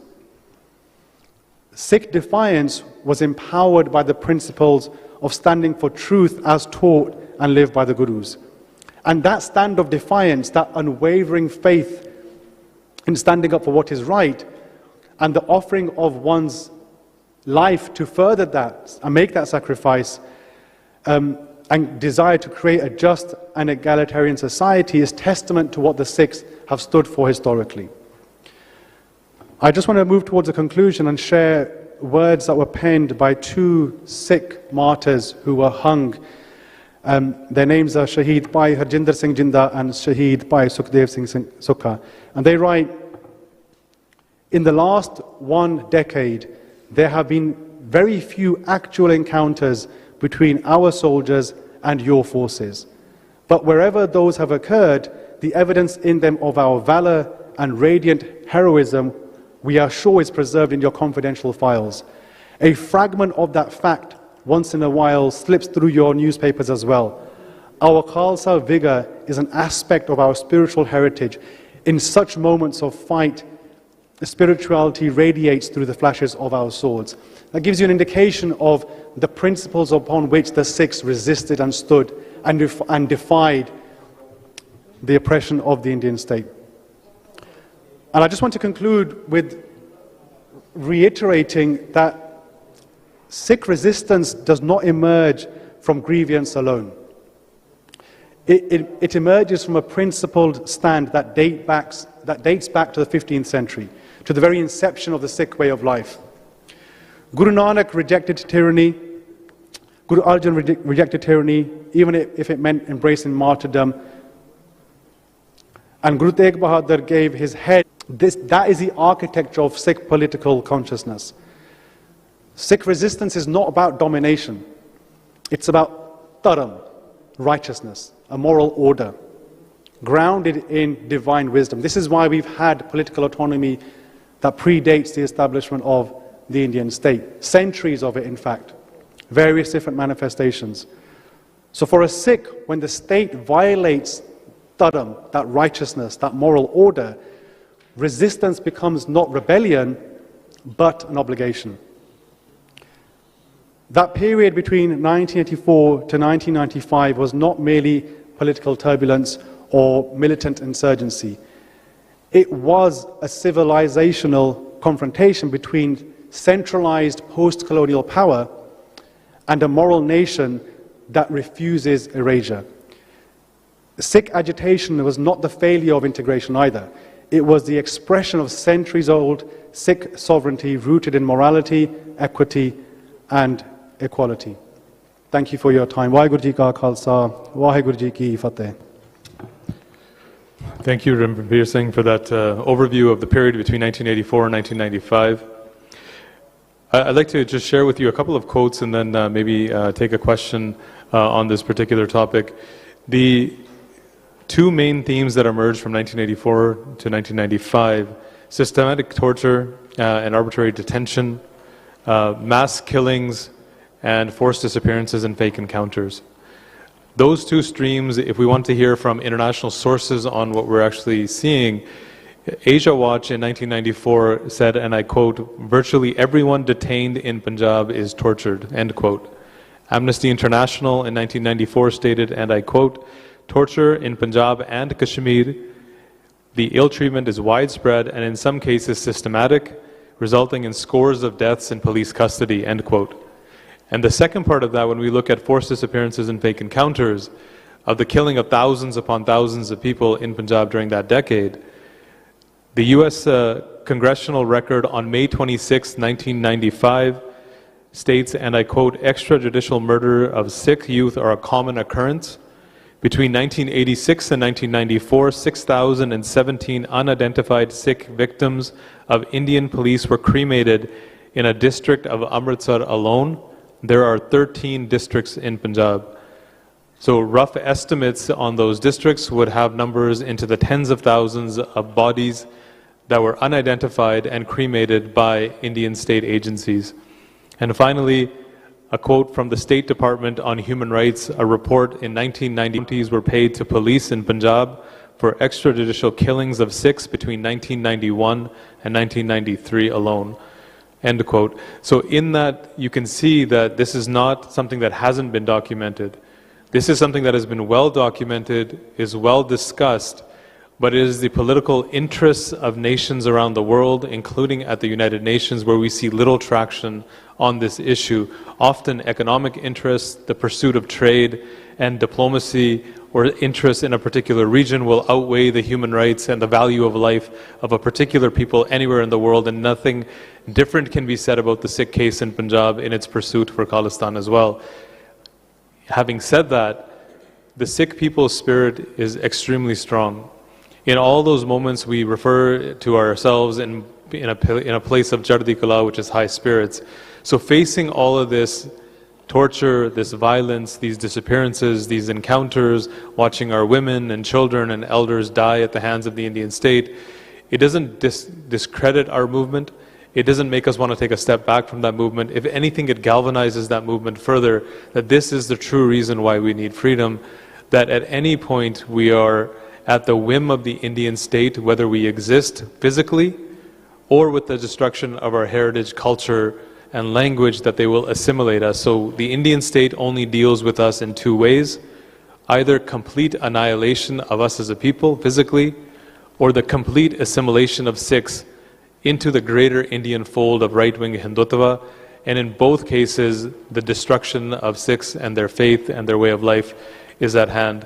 And our job as Sikhs is to build partnerships, build unity, build solidarity with the peoples of the world that are vying for their own freedom, to ensure that our dream of freedom for in Khalistan and their dream and pursuit of freedom challenges these oppressors that have returned. So I wanted to kind of lay that foundation as we move to the next speaker on this, which will speak about 1995 to the present day. The transnational repression, the Indian state's modes and mechanisms have changed. We're living in a digital age. Misinformation and disinformation campaigns are sometimes the most violent forms that you can see online now. People do not know what is true. There are way too much information out there that is coming from discredited sources, and people are tending to believe anything they see on social media. So the Indian state is well known to use disinformation campaigns against Sikhs in the diaspora especially, and I'll let my colleagues speak to that. As an introduction, our speaker is Prabjot Singh. He's a Sikh academic and lawyer, whose writings on Sikh political theory, foreign policy, and international law have been published in academic journals and international media outlets. He has also briefed policymakers around the world on these topics. Prabjot Singh has a Master of Arts in South Asian Studies from the School of Oriental and African Studies in London, where he focused on the politics and intellectual history of the Khalistan movement. His ongoing work on political theory, public policy, and law has been published on a number of platforms based in Punjab and in the diaspora, including The Guardian, the Manitoba Law Journal, Shahadat, Sikh Shahadat, and Vivek Gad Prakashan. He is the legal counsel for the Sikh Federation of Canada and recently represented a coalition of Sikh organizations in Canada's Foreign Interference Commission, which declared India as the #2 actor of foreign interference in Canada, but India having no equal when it comes to inflicting violence within Canada as well. Prabjot Singh was able to cross-examine the Prime Minister of Canada at that time, Prime Minister Justin Trudeau, ministers of his cabinet, and the head of intelligence agencies in Canada during the Foreign Interference Commission. So I will turn it over to Prabjot Singh. You have the floor. Vaheguru Ji Ka Khalsa, Vaheguru Ji Ki Fateh. Before I begin, I just want to once again echo my thanks to the Baku Initiative Group for the courage and moral clarity of organizing this conference and hosting this conference at this time when Sikhs are being targeted by the Indian state, not only in Punjab and across the subcontinent, but reaching their and spreading their tentacles all across the world and targeting our community and targeting our leadership all around the world. And I just want to say and set some foundations to acknowledge that this is not a new relationship.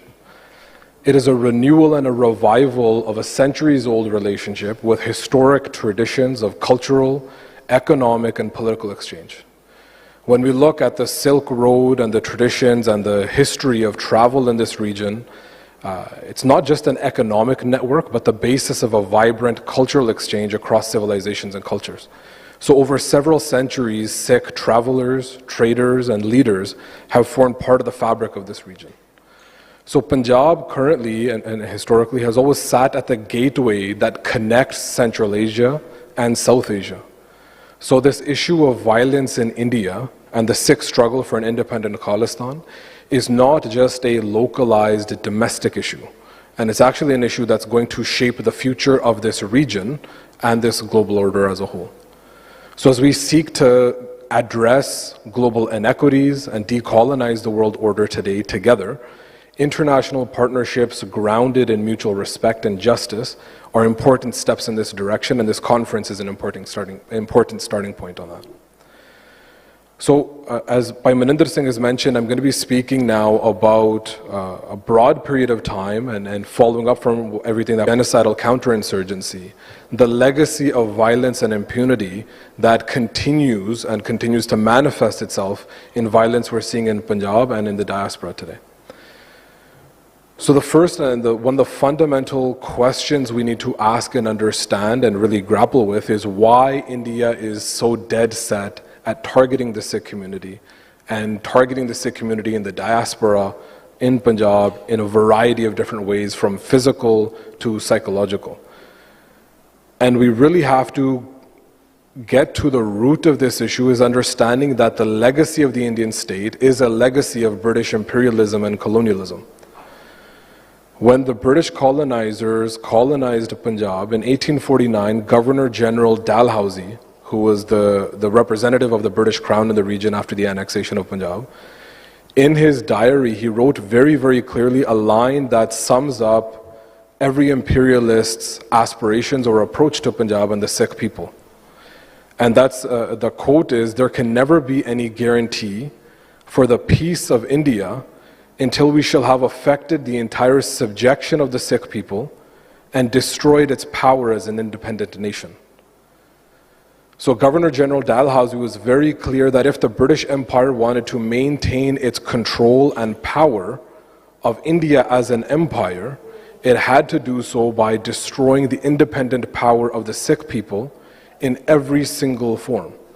And so formed by Devinderjeet Singh, Jaswinder Singh, by Ranveer Singh, all of these details about how this empire has evolved and the various forms of violence it has enacted on our people is understanding this fundamental truth of why it seeks to maintain this iron grip of power on the Sikh people. And that's because India, the Indian state today, is fundamentally an imperialist empire that doesn't have legitimacy that goes any further beyond the legacy of British colonialism. So fundamentally what the Indian state seeks to do is to disenfranchise the Sikh community and oppress and target the Sikh community with violence every time they seek to speak out and assert an independent sovereign identity and articulate and express our aspirations and vision for sovereignty and an independent homeland rooted in justice and dignity for all people. So this idea of anti-Sikh violence isn't simply the death of Sikh bodies, but it's an attempt to mutilate Sikh identity, Sikh values, and Sikh politics to subjugate them to the interests of the imperialist Indian state. That Ranveer Singh talked about, India tries to amplify disinformation and propaganda about peace in Punjab. But the important distinction that I'm going to go through briefly is understanding is that this so-called peace is not peace that's founded on justice. but it's silence that's built on the violence that's turned Punjab into a cemetery, into a grave. It's on the backs and foundations of violence against an entire generation of Sikh leadership and the Sikh community, and the imposition of omnipresent violence that continues in Punjab.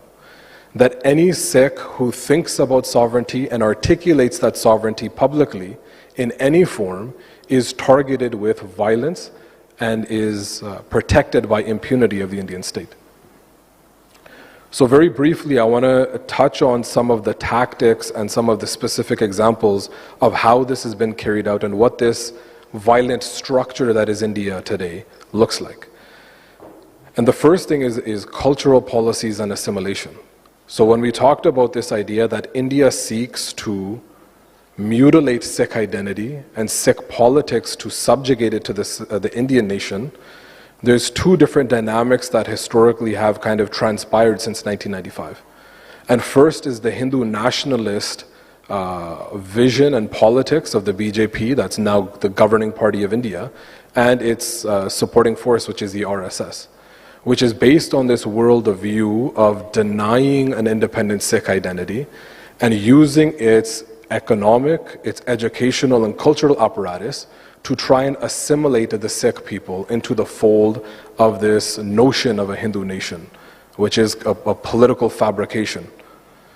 And the second piece is understanding, after the violence that Ranveer Singh has talked about in the mid-90s, when Sikh activists, their families, any sympathizers of Khalistan were targeted with death, the next step that the Indian state tried to institute was this project of social engineering and cultural transformation. So it was actually Punjab police and Indian security forces that actually started this campaign of cultural festivals, of Sabyacharak Mele in Punjab at gunpoint to try and replace Sikh identity, Sikh culture and Sikh values with this liberalized Indian nationalism that tries to force Sikhi and Sikh identity out of the political sphere, and also implemented and proliferated this cultural of substance abuse and drugs to try and subjugate future generations of Sikhs through substance abuse to ensure that they aren't able to engage in political mobilization and activism anymore. The second piece is economic disenfranchisement and marginalization that Jaswinder Singh talked about in quite a bit of depth when we talk about agrarian policies, when we talk about riparian rights in Punjab.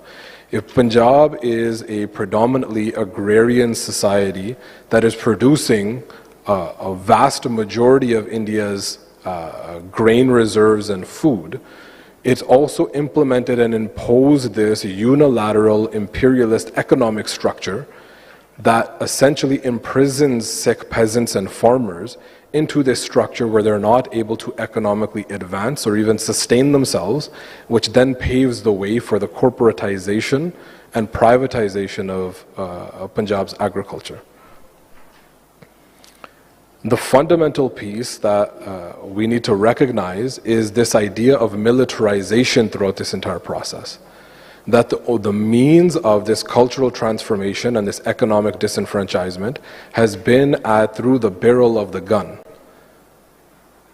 If you look at the history of India's violence against the Sikhs, if you look at its own security forces in the region, Punjab is one of the most highly concentrated regions of Indian security forces in the entire subcontinent, similar to Kashmir, to the northeast and other areas.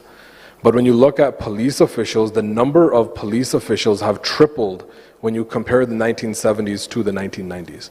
When you look at that entire period of the 1990s, when this cultural transformation was being imposed forcefully, there was over 150,000 Indian army and paramilitary troops to enforce these cultural and political changes.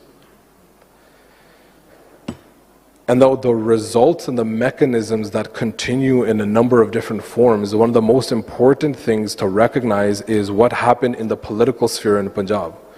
Whereas before you had a very vibrant, diverse political culture in the region and in the state, you had India using its militarization and criminalization of activists to shut out the public and political space from any individuals or organizations or groups that articulated Sikh identity or Sikh aspirations for sovereignty, or even criticized the government of India for its human rights violations. So an example of this is the Akali Dal Panch Pradhani. In this period of the 2000s, when a new generation of Sikh activists has reorganized themselves and mobilized, and former guerrilla leadership had organized themselves in an overground political structure, were targeted student organizations, academic and cultural productions like Sikh Shahadat magazine, and to dismantle the political party by using the Unlawful Activities Prevention Act, which is a draconian colonial era piece of legislation that's used against political dissidents that speak or criticize the government of India or speak about independence or sovereignty, and in this case, talking about an independent Khalistan. The leadership of the organization was completely arrested, was completely decimated using tools of violent coercion. And that's not something that is new or something that is changed. Even if you look at March 2023, when there was a similar mobilization amongst Sikh activists and Sikh youth, openly and explicitly talking about and celebrating and mobilizing for an independent Khalistan, the Indian state implemented this widespread security crackdown where they not only arrested hundreds of Sikh activists, they also launched this new strategy and tactic of digital repression and cyber censorship by implementing mechanisms using advanced technologies to not only now criminalize political activism and protest and mobilization on the ground, but to also police the thoughts and ideas of Sikh youth and Sikh Naujawan across Punjab who articulate these kinds of political ideas related to sovereignty. So alongside hundreds of activists who were arrested at that time, there's also a documented examples of approximately 1,500 young people who were actually detained by police and security forces and summoned to police stations on the basis of their social media activism and posting, sharing, or liking content online that was linked to Sikh self-determination and Khalistan. And I want to spend a few minutes to talk about this idea of the UAPA, the Unlawful Activities Prevention Act, which has become the backbone of India's coercive power and its repression of political activism. And it's something that's been sharpened more and more over the past 10 to 15 years. So the UAPA is a piece of legislation that is intentionally overbroad, that defines terrorism as essentially any type of activity that the Indian government doesn't like, and it allows the government to arrest, arbitrarily detain, torture, and incarcerate Sikh dissidents for a variety of different activities and false and manufactured allegations, but it also opens them up to endemic and systematic torture. So members of the Sikh community engaged in any form of political activism and dissent are simply accused of engaging in political violence in the pursuit of an independent Khalistan, and are then targeted by state-sanctioned violence. So Indian security forces have been using this legislation to detain Sikh activists as a political tool to stamp out and repress any political activism or expressions of sovereignty. So this is echoed by recognized UN experts as well as academics and legal experts on the ground in Punjab who note that security agencies are not interested in conviction because they know that the evidence that they produce will ultimately result in acquittal. Ultimately, they use these anti-terror provisions to keep people in jail for long periods of time because they know that the bail provisions are unusually strict and the evidentiary thresholds that are required for these prosecutions are very, very low. So the most stark example of this is that of Jagtar Singh Jaggi Johal, who was a British citizen who was kidnapped, detained, and remains incarcerated in Indian prisons since 2017. And according to the UN Working Group on Arbitrary Detention, they concluded that Mr. Johal was, quote, deprived of his liberty on discriminatory grounds, owing to his status as a human rights defender and based on his political activism, religious faith, and his opinions. So these are the reasons why Sikh activists, dissidents, and leadership are targeted by this draconian legislation to politically stamp out this idea and any public or political manifestation of this idea on the ground in Punjab. And alongside that, we're seeing a wave of extrajudicial killings, assassinations, and custodial deaths. Even in 2025 itself, we know very clearly about the extrajudicial assassinations of Sikh leadership in Canada, attempted assassinations in the US, and the assassination in the UK that has been talked about already. But in Punjab itself, the Indian security forces have been ramping up their violence and have been killing dozens of young Sikhs and Punjabis across the region to try and continue to implement and impose its force and its violent grip on the region. So the significance of these developments is very, very important for us to grasp, not as isolated incidents of violence or legal trends that are happening in the subcontinent, but actually understanding the political significance of these events and what this means for us. In November 2024, several special rapporteurs appointed by the UN Human Rights Council published a communication about India's attacks on Sikhs in Punjab and the diaspora.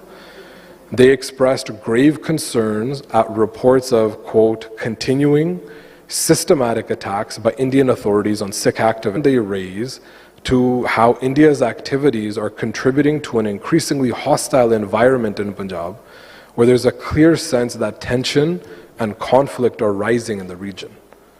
So India is deliberately using its violent apparatus, from its political establishment, from its courts and judiciary, to its armed forces, security forces, and police forces, to undermine, erase, and control Sikh people in Punjab and around the world, to erase and stamp out any support or public expression in support of Sikh sovereignty and an independent Khalistan.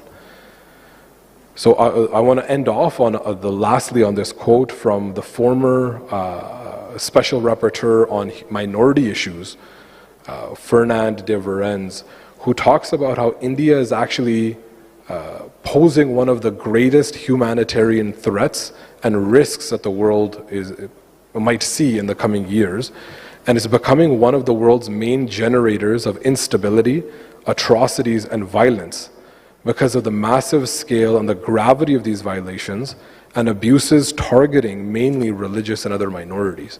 So this is the reality of India, and what we're looking at is essentially a powder keg where you have various nations, peoples, including the Sikh people, who aspire to exercise their right to self-determination and establishing an independent homeland and restructuring this entire subcontinent.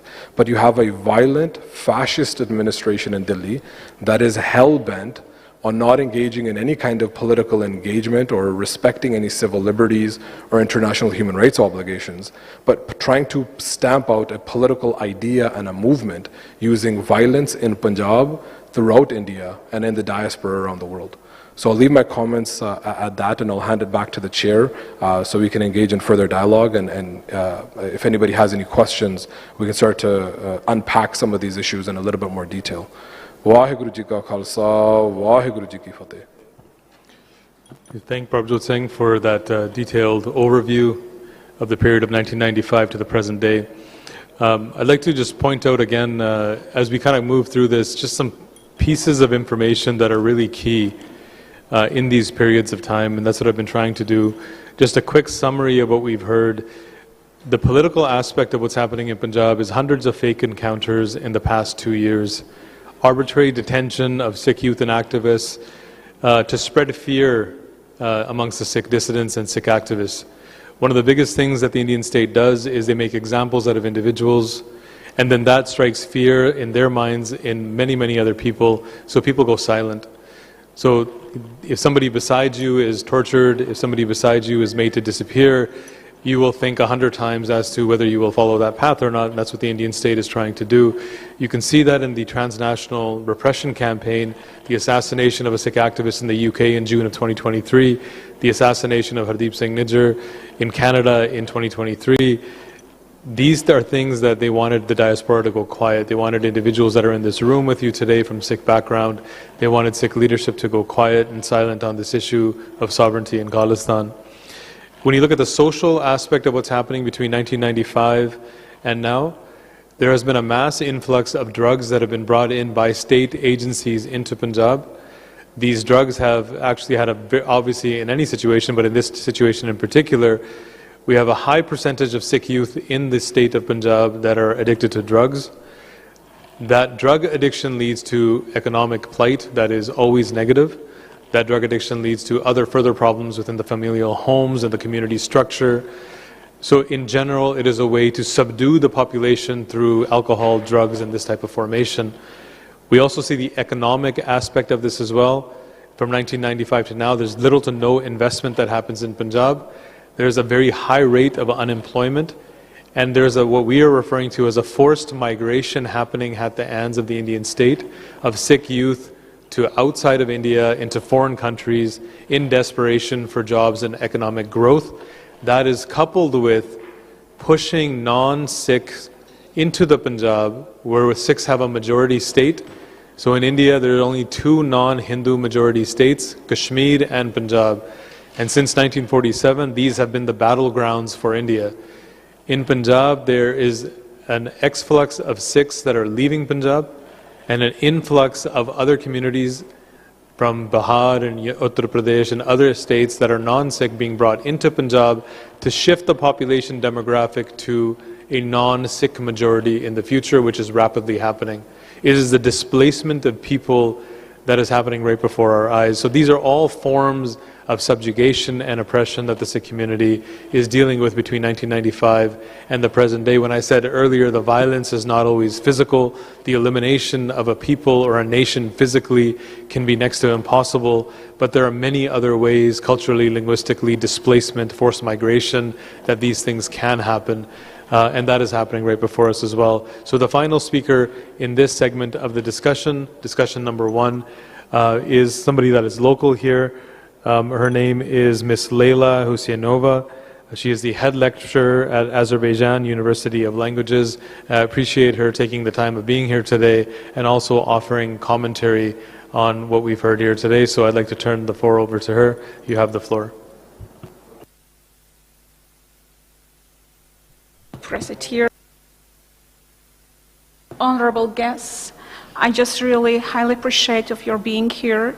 I just had some plans of speech and I just wanted to talk something different issue because I had some research about the Sikh and about their tragedy, about their pain and everything that covers the topic. Still, you know, when I came here, I again realized that it's really hard work to make clear yourself, you know. It's not easy to cover whole tragedy in some short words or some, you know, it hurts much if I start talking about the Sikh and their, you know, brutal and violent massacre, you know. I wouldn't do that because I share your pain. I completely understand how is it going on there, so because we were through that in our history back in time. So, but I wanted to be a bit more positive in this case, particularly. So, firstly, I just wanted to thank you for sharing and your pain, and of course, it's saddening that we hear the grief that you share with us and you were through. And I want to touch something at the different thing, because being a proud citizen of Azerbaijan, I wanted to touch the main point that we are a very multicultural country. That's why we are here together, staying strong. So we respect for the respect for religious and cultural diversity is considered the key value for us. And we truly understand and feel very sorry about the violence, because it's not only political or social issue, it's just also human story of pain and fear and hope as well. I wanted to underline the word hope particularly. Then, Then just when I was listening to you, I just underlined something here. Maybe I was wrong. I'm wrong a bit, but still I wanted to highlight this sentence. As you mentioned, the strength and the power is not measured by brutality or massacre, by discrimination. It's measured by empathy, respect, and dignity. It's something similar to that. You mentioned that, so I noted it here. So then I'm not going to make any speech here because you gave us full information. We really dive into the problems, and that's going on there. That happened years ago, but still going on. The discrimination still keeps going on. But I just wanted to say some comments regarding that. That's why I would keep it short. So though we feel saddened about the bloody history of the Sikh community, we congratulate you for standing strong, because we feel it. You know, you were touching each point so deeply, and you were covering the topic so warmly. You know, we could feel that. Not any kind of research can maintain the same resource that we got from you, information from you. That's why we're really thankful to you that you are here, and I hope that you will get what you want. That's all. Thank you for listening to me. Thank you very much for those very friendly and heartfelt comments, and it's very appreciated. Being here in Baku is something that's, I think, unique for us. We come from what we refer to now as the West, but we're not from there. Our parents went there because either they were fleeing for a better life, or they went to Canada and the UK and other places because they were fleeing violence. So we are in a situation that's very unique, which is that we're a stateless and homeless people. We come here because there's an opportunity to further mutual causes, which are of respect, of dignity, of human life, of the opportunity to determine one's own destiny. So when we come here, we come with open arms and love, and we've been actually received with, I think, even more love and support as well. And the tie to this space, like with Baku, and I'll give you a small idea of why it was so important. Individuals that are here that from the Sikh community, many of us cannot go back to India. We are blacklisted, we are considered either terrorists or extremists or whatever India wants to label us. So we can't go back. So we can't go back to our homeland. That puts us in a dubious position as Sikhs because we have this deep connection to our gurus, our founders of our faith. Everything is there. But something interesting is in Baku as well. The first trip that Guru Nanak made to Mecca, he went through Baku. There is a site here, Atishka, I think it's the fire temple. We went and visited that a few days ago. For me as a Sikh, that is the first time since I was 4 years old and I went to Punjab that I have set foot in a space where my Guru may have set foot. And only a Sikh can understand what that means to them. That is profound. So being here is political, but being here is also deeply spiritual for me as well, and others like me. So as long as this struggle continues, there's a deeper connection between the people here in Azerbaijan and the Sikh people around the world.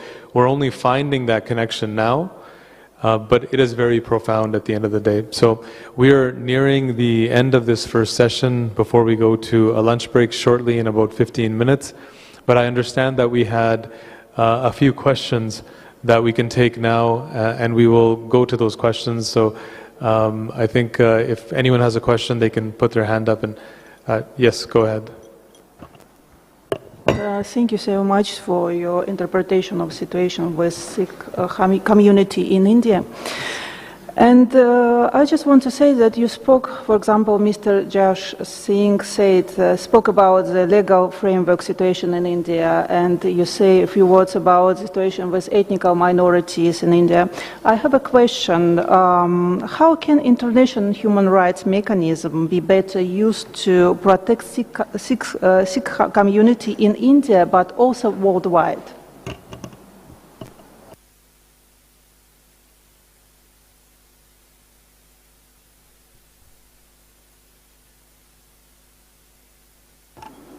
I'll try and answer the question. I think all the speakers you've heard from are, I was born in the UK, and I think my colleagues were all born in countries where we're used to having the right to express our views. I think when you look at what happens in India and our brothers and sisters and family members that live there, unfortunately, the last 40 years has meant many people there don't even raise their voice because they've lived through those fake encounters, disappearances. So when you look at the United Nations and you look at principles, you look at the right to self-determination, if I just use that example, in 1966, when countries got together to sign up to the right to declaration, India agreed with certain conditions. And one of the conditions was, we agreed to the right to self-determination, but not for the people of India. So we agree that other people can ask for their freedoms, but not the people that live within India. Now, was that related to Kashmir?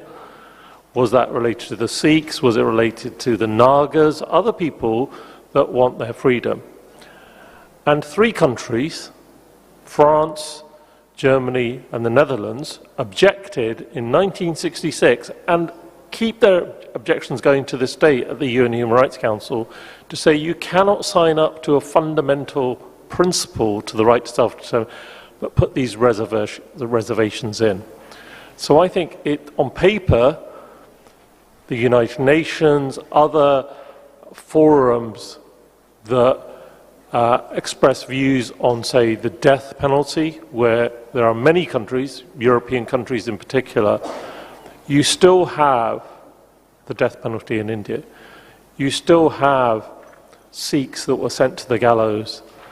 And therefore, it's a big challenge of how you get India, which sees itself as, it's definitely the most populous state in the world now, but it sees itself as a, if I can say, superpower, and it feels if other countries are able to do things, what we've seen recently, it feels it can also do this by going into other countries and removing its opponents.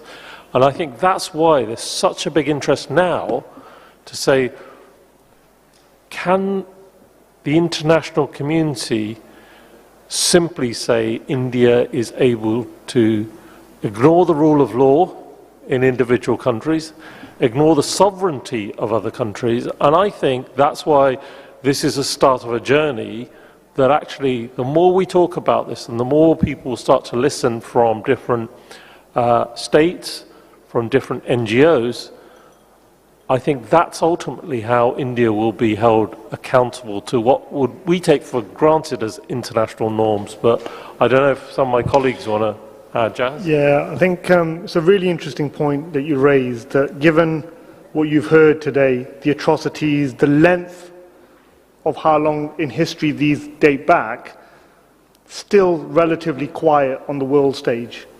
And I think that's a reflection of the power and political influence that India possesses, particularly in the last 20 to 15 years. And under the current Modi regime, it has been a governmental policy to exert influence and interference on other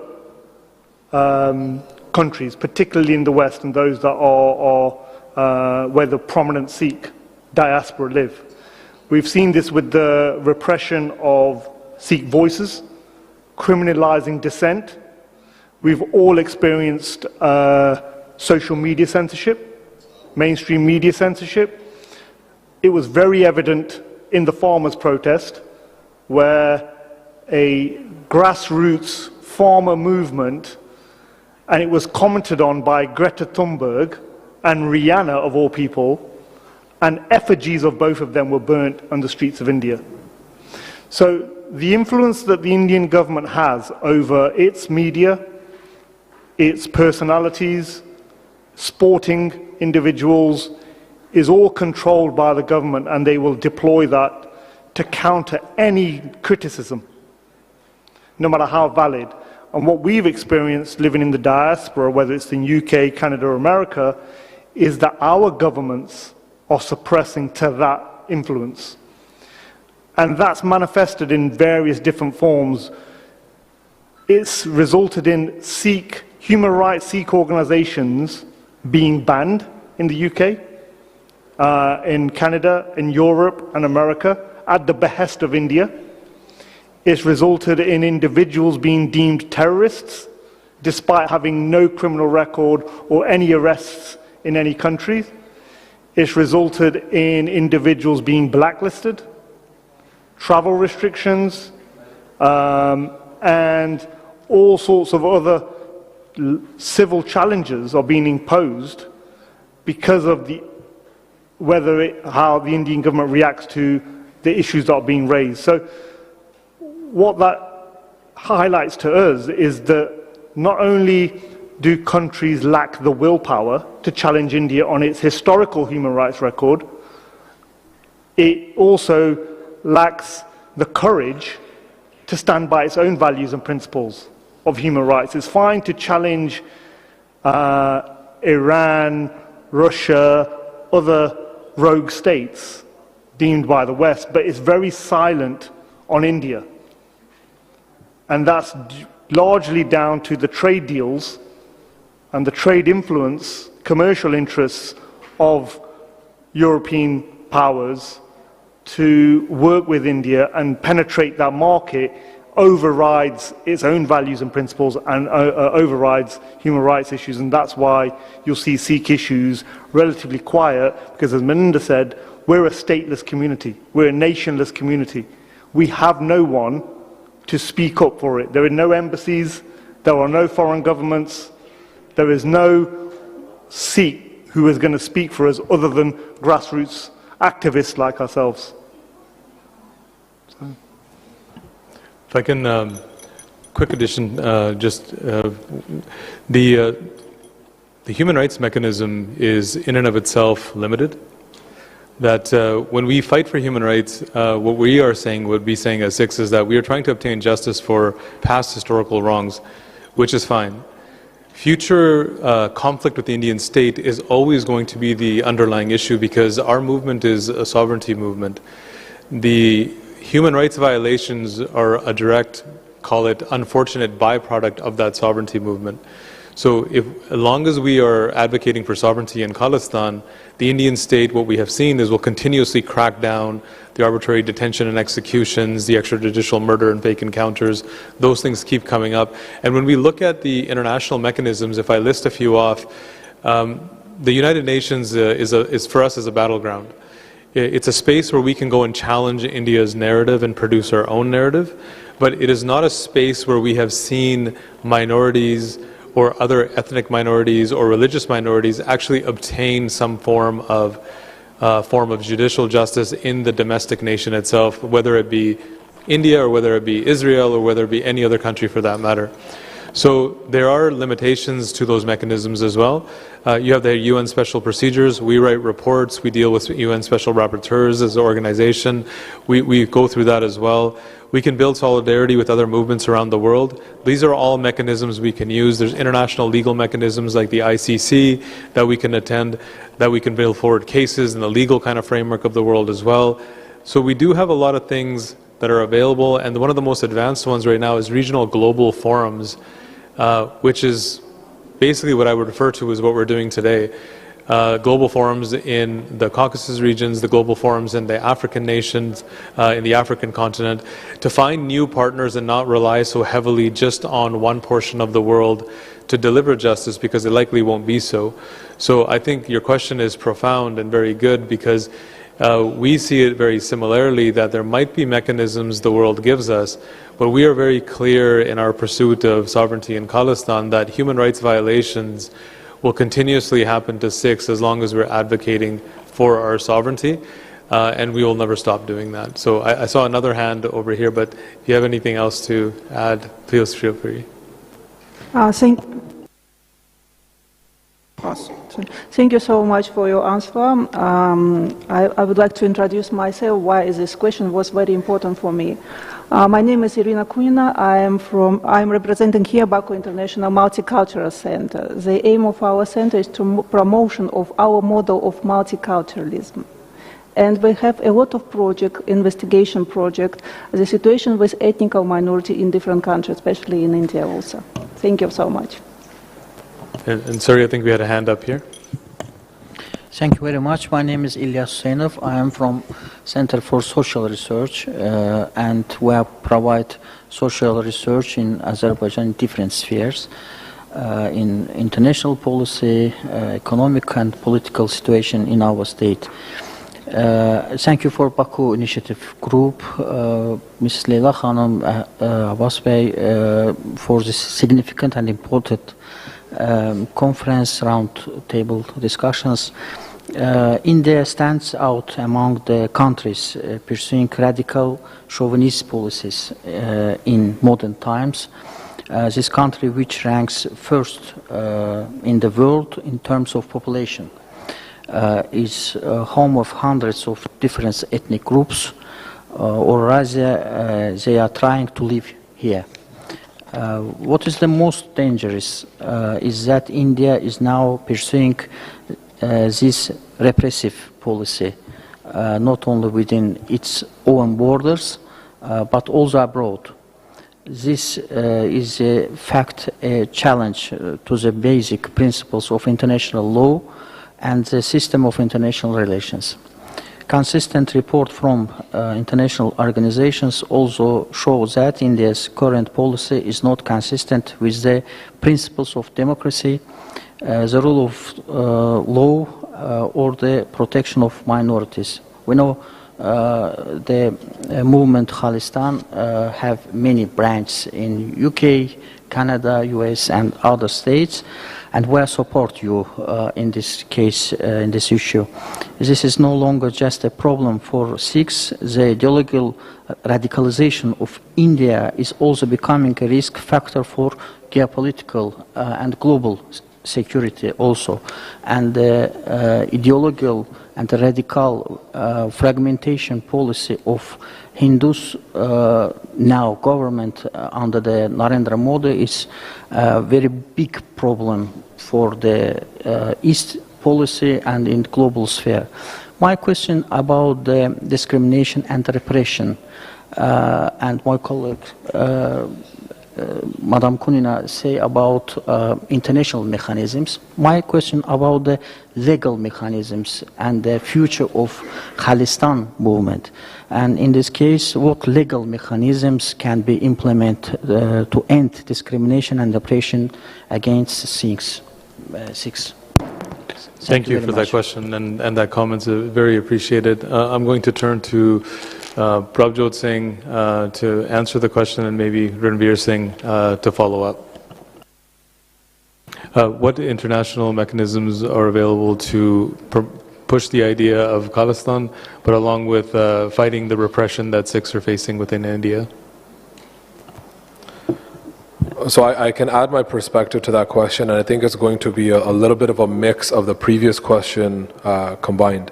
In terms of fundamentally, I think as Maninder Singh outlined, the human rights mechanisms and the current institutions, the multilateral institutions as they currently exist, particularly the UN, are meant to, in a lot of ways, are very restrictive and reactionary in terms of documenting and condemning human rights violations to a certain extent, which is one important piece of this puzzle and this entire process. But holistically and fundamentally, when we talk about Khalistan, we talk about the right to self-determination of any peoples, it is fundamentally a political issue. So talking about this issue, when we're here at this conference on violence in India, it requires not only moral clarity and courage, but also political will. So I think in terms of legal mechanisms, what we've seen within India, in terms of its domestic judiciary, is that there are no avenues, there are no processes to actually meaningfully ensure accountability and transparency and actually stopping or addressing human rights violations. international institutions at the UN in terms of acknowledging and documenting the human rights violations is important and a valuable, productive step for us to take. But fundamentally, when the root cause is political self-determination and the independence of Khalistan and the restructuring of the South Asian subcontinent, it fundamentally requires moral clarity and political courage of the international community as a whole. Just to add to that, just from a slightly different perspective, the question about India as a nation, in addition to the political will of the Sikh people, which rests upon centuries of Sikh mobilization, Sikh sovereign mobilization, there's also this question of what is India today? Post-1947, it's a new political reality, never existed before. But prior to the British arriving in the subcontinent, what we had in what we now know as India was individual sovereign principalities, empires. So the main point of contention since 1947 that the Sikhs have had is this imposition of one homogeneous identity, because it's suffocating. There's no such thing in reality as Indian language or Indian food or Indian customs. What we have is regional customs, languages, religions, traditions. So that point, so that is a major point of contention. And this is something that actually Sikh thinkers, academics, scholars highlighted decades before the creation of the Indian state. One particular name which I'll mention is Professor Puran Singh. And I've got a quote which I'll share. He makes this clear 100 years ago. So when they were talking about creating the Indian state as it exists today, he says there are Hindus, Sikhs, Muslims, Christians, Parsis and Jains in India, but very few Indians. And strange as it may sound, it is quite true that those who have removed those labels are empty bottles, without having any character of wine, of acid, of poison. They are of no account, because for centuries in India, the formation of character has been associated not with the practice of broad patriotism, but with certain racial prejudices and social superstitions. So he's writing in the 1920s. And when you look at what the Sikhs have been standing up against since 1947, it's exactly that. It's this imposition that you are Indian first and then Sikh or whatever second. And there's another quote that comes to mind by Indian political analyst and human rights activist Arundhati Roy. She details how since the formation of the Indian state in 1947, not a single year has passed where the Indian state has not deployed its own security personnel against its own citizens. So for the past 70 odd years, that's how India has governed, through fear and through coercion. So this is why this is not just a Sikh issue. This is, again, when I mentioned earlier about the Nandpur Sahib resolution written in the 1970s, that was supposed to be a blueprint for other states to seek that the autonomy that was supposedly guaranteed by the Indian state. So just to add that different perspective, that's the main point of contention here, that India as it exists today is suffocating for minoritized communities in the region. Thank you for the question and the answers here. I believe there's one more question here. Thank you very much. These all are very good and useful information for us, and we will use this information in our educational work at the universities with the students. And my question is about this kind of conferences and meetings. Do this kind of conferences and meetings and gatherings help you in your struggle against Indian chauvinists or not? Thank you very much. I think that's a great question, and I think I'll start it off. It absolutely helps. This is solidarity work at its finest. We meet here on foreign territory, speak about our issues, speak with people that are interested in what's happening in the region, that show support for that actual human dignity. So it's not only helpful in that sense, but it also helps us when we go to the United Nations, when we go to international forums, working with a group like the Baku Initiative Group or them with us. We can introduce them to many of our partners and they can introduce us to many of theirs. So you have a larger conglomerate or coalition of people that are like-minded that are getting together. It also does a few other things as well, which is that we have the opportunity here to take video and footage and news and cover in media the Sikh identity itself for us. Having that brought forward in the way that Azerbaijan has allowed us to do by going on media, by speaking about ourselves, speaking about the way we are, the way we look, the way we dress, the way we speak. All those things are important to build solidarity in these movements as well, so we know more about each other. So I think for all those reasons, and the biggest one being is having this conversation and then being able to export it out in social media, it creates a lot of buzz and attention and news, not only within the Sikh community, not only within the Azerbaijan community, and not only within this region, but we know that India will be watching. We know that India will also look at this type of conference and feel very sensitive to the idea that the Sikh community, vying for its freedom in the form of Khalistan, is building partnerships around this topic in particular, outside of what they would consider as normal means and normal bounds. So these conferences allow us to share information, share our time, meet one another, but at the same time it also pokes our enemies in the eyes that we're not alone in this struggle, that we have the support of the international community in many ways as well. I'm going to have to stop, I'm told, because we have a lunch break right now. We're a little bit over time. So I'd like to thank you for being here and participating in this dialogue. We've concluded discussion 1, Origins of Discrimination Against Sikhs and the Amritsar events.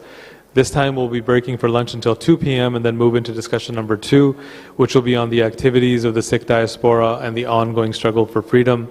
We're moving from a historical lens of violence and the movement into the present day and a path forward with this next discussion. Thank you again for being here, and we'll see you back in the conference room at 2 p.m. Thank you very much. So, ladies and gentlemen, this is my Pakistan. This is the vision of our great founder who laid the foundation of Pakistan, Quaid-e-Azam Muhammad Ali Jinnah. This is his Pakistan, where we strongly believe that the minorities are equal citizens of the state. They enjoy equal rights in the Pakistan. Not only that, the Constitution of Pakistan categorically says, and it is enshrined in the Constitution of Pakistan, that every citizen of the state enjoys equal rights. Not only that, and I think that Pakistan would be the only country where we do have representation of the minorities, not only at the local government level, rather there are exclusive reserved seats for the minorities in the provincial government. There are reserved seats for the minorities in the federal government. There are reserved seats for the minorities in the Senate as well. So altogether, every constituency, every government, like it's local government, it's the federal government, or it's the provincial government, in every government you will find that minority representation is there. So this is how we treat minorities in Pakistan. So once again, it is a privilege to speak today on a matter of urgent concern, the persecution of Sikhs and other minorities in India, and the tireless efforts of the Sikh diaspora to defend justice, freedom, and dignity. Sikhism has always been a faith of courage, equality, and resilience, rooted in the teachings of the Guru Sahib, Guru Nanak Dev Ji, who travelled far and wide, including a historic visit to Azerbaijan, as highlighted by my Sikh fellow, my brother, Maninder Ji, that Guru Nanak Dev Ji also visited Azerbaijan, preached equality, justice, and the protection of the oppressed. Guru Gobind Singh Ji, the 10th Guru of, according to our faith, established the Khalsa to defend those who could not defend themselves, teaching us that oppression must be confronted and defended. Yet, despite these teachings, our communities have faced repeated violence, as we are highlighting since morning. You have witnessed one of the exhibitions highlighted by our Sikh fellows coming from UK and Canada, and you have witnessed how the Sikh persecution was started, what exactly has happened in 1984, particularly in Akal Takht Sahib, and then the Sikh genocide in Delhi after the assassination of Indira Gandhi. Over 3,000 to 4,000 Sikhs were massacred, women assaulted, gurdwaras and families destroyed. Justice has been delayed for decades. In Gujarat 2002, hundreds of Muslims were killed during communal violence, and reports highlighted state inaction. More recently, the 2019-2020 Delhi riots resulted in the deaths of hundreds of Muslims with homes and business destroyed. In Punjab, Sikh activists have faced harassment and crackdowns, while in Kashmir, minorities, both Muslims and Kashmiri Pandits, remain vulnerable. Not only that, the recent episode we have witnessed on the media and social media that Christians were not allowed to practice their rituals according to their faith during the Christmas 2025. While India is constitutionally a secular state, granting equality for religion, the reality is different. We need to understand that India claims, and constitutionally India is a secular state, but reality is a bit different. Under the current regime, majoritarian policies have marginalized Sikhs, Muslims and other minorities. Undermining the secular principles of constitution, this ongoing oppression underscores the critical importance of the Sikh diaspora. Across Canada, UK, USA, Germany, Europe, and many other countries and beyond, the Sikh diaspora has emerged as a global voice for justice. From organizing protests after the 1984 massacre to lobbying international forums such as the United Nations, they ensure the world sees these violations. Their work is a modern culmination of Guru Nanak Dev Ji's mission to speak truth, defend the vulnerable, and uphold justice. The diaspora also works tirelessly to preserve Sikh heritage and strengthen communities not only in Pakistan, rather in the West and in the India as well.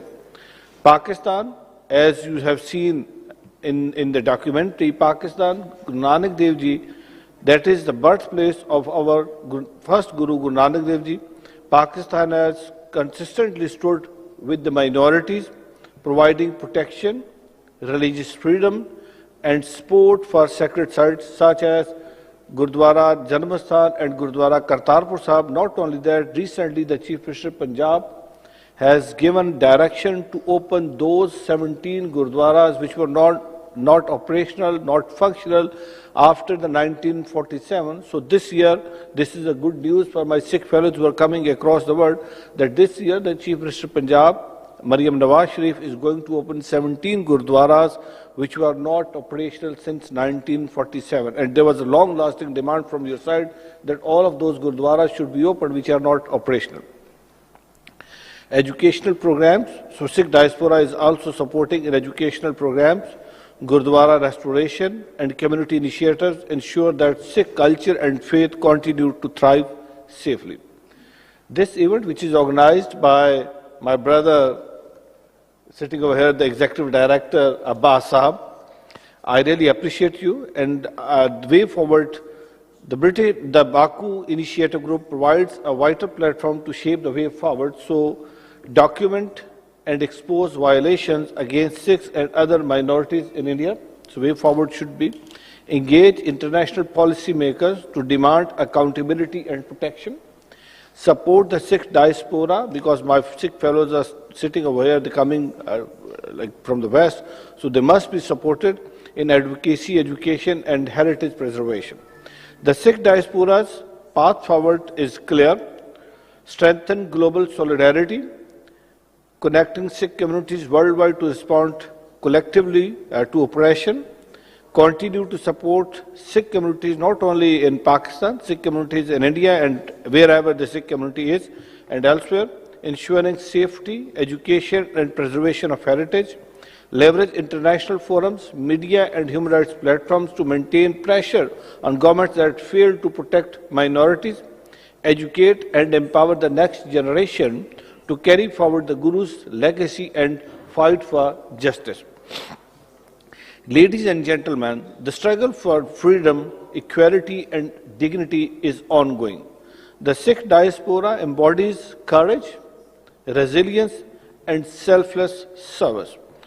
With Pakistan's support initiative like the Baku Initiative Group and the teachings of Guru Nanak Dev Ji and the Guru Sahib, we can ensure that justice, dignity and freedom will prevail for every Sikh, every minority and every oppressed community. Vaheguru Ji Ka Khalsa, Vaheguru Ji Ki Fateh. Thank you, Honorable Minister. Thank you for your thoughts and such impactful interaction in our conference. And also, thank you very much for your high appreciation of our Baku Initiative Group's comprehensive activity worldwide. Now, we are starting our second session, the activities of the Sikh diaspora and the ongoing struggle for freedom. During this session, we will discuss the current situation of Sikh people in Canada, US, United Kingdom, and also in India. Violations, atrocities, and other issues against Sikhs in India. And I would like to give floor to my friend, to Moninder, for moderate this session. I'd like to thank Mr. Arora for the comments and the work that he's doing in Pakistan. It's amazing work that the community there really needs to actually be seeing more of, and we appreciate his efforts and his ability to work in such an environment and bring forward the Sikh representation, the ideology, and the image as well. So thank you very much, sir, for the work that you're doing there for the people of Pakistan and also for the Sikh minority. The session that we're moving into now is the discussion number 2. This section will cover the topic of the activities of the Sikh diaspora and the ongoing struggle for freedom. We have a few speakers that we're going to hear from.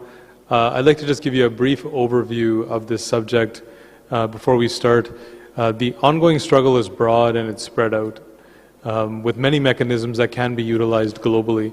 So we have a delegation here from Canada, the United Kingdom. We also have Sikhs in Australia and large numbers in the United States, all across Europe.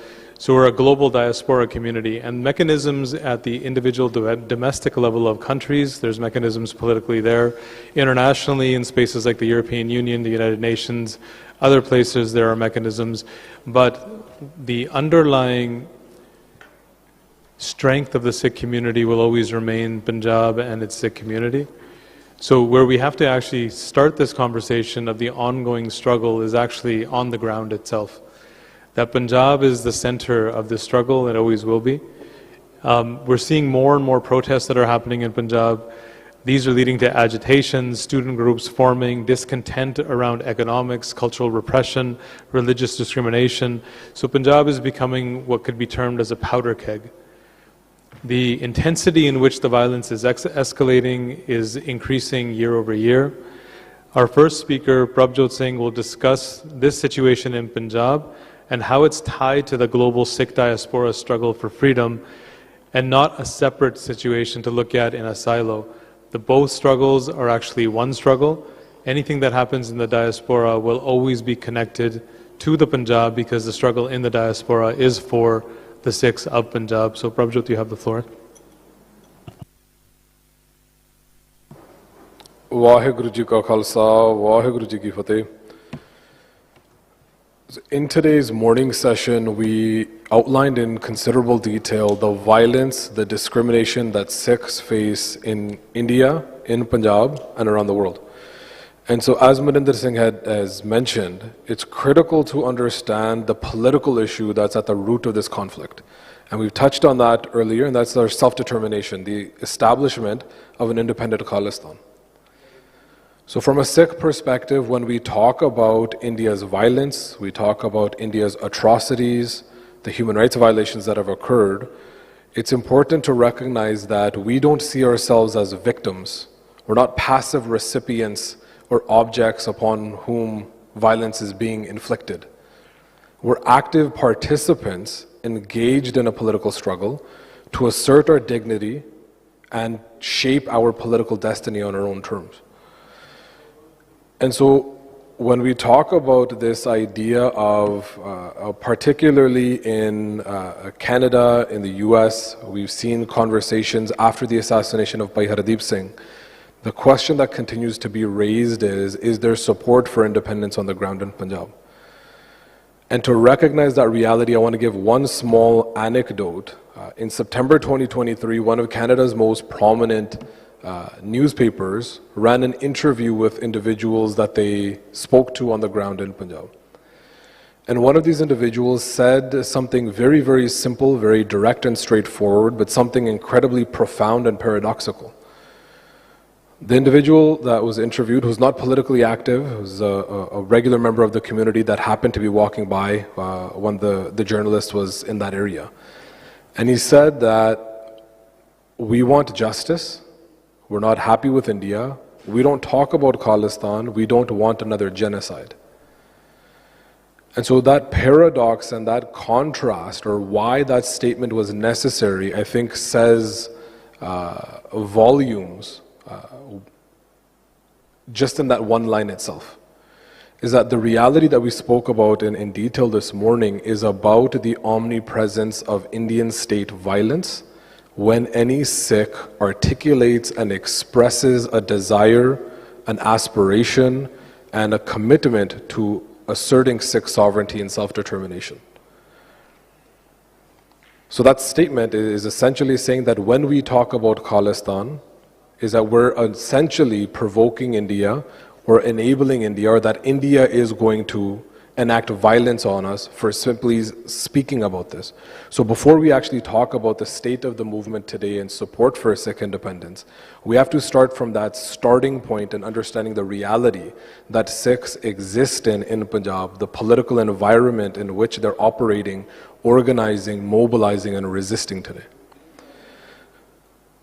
So we talked considerably about the Sikh liberation movement, the armed struggle up until the 90s, and the situation since then, developments that have happened since then. So the reality is that we had one generation of our leadership that was wiped out, or was imprisoned, or was exiled from Punjab.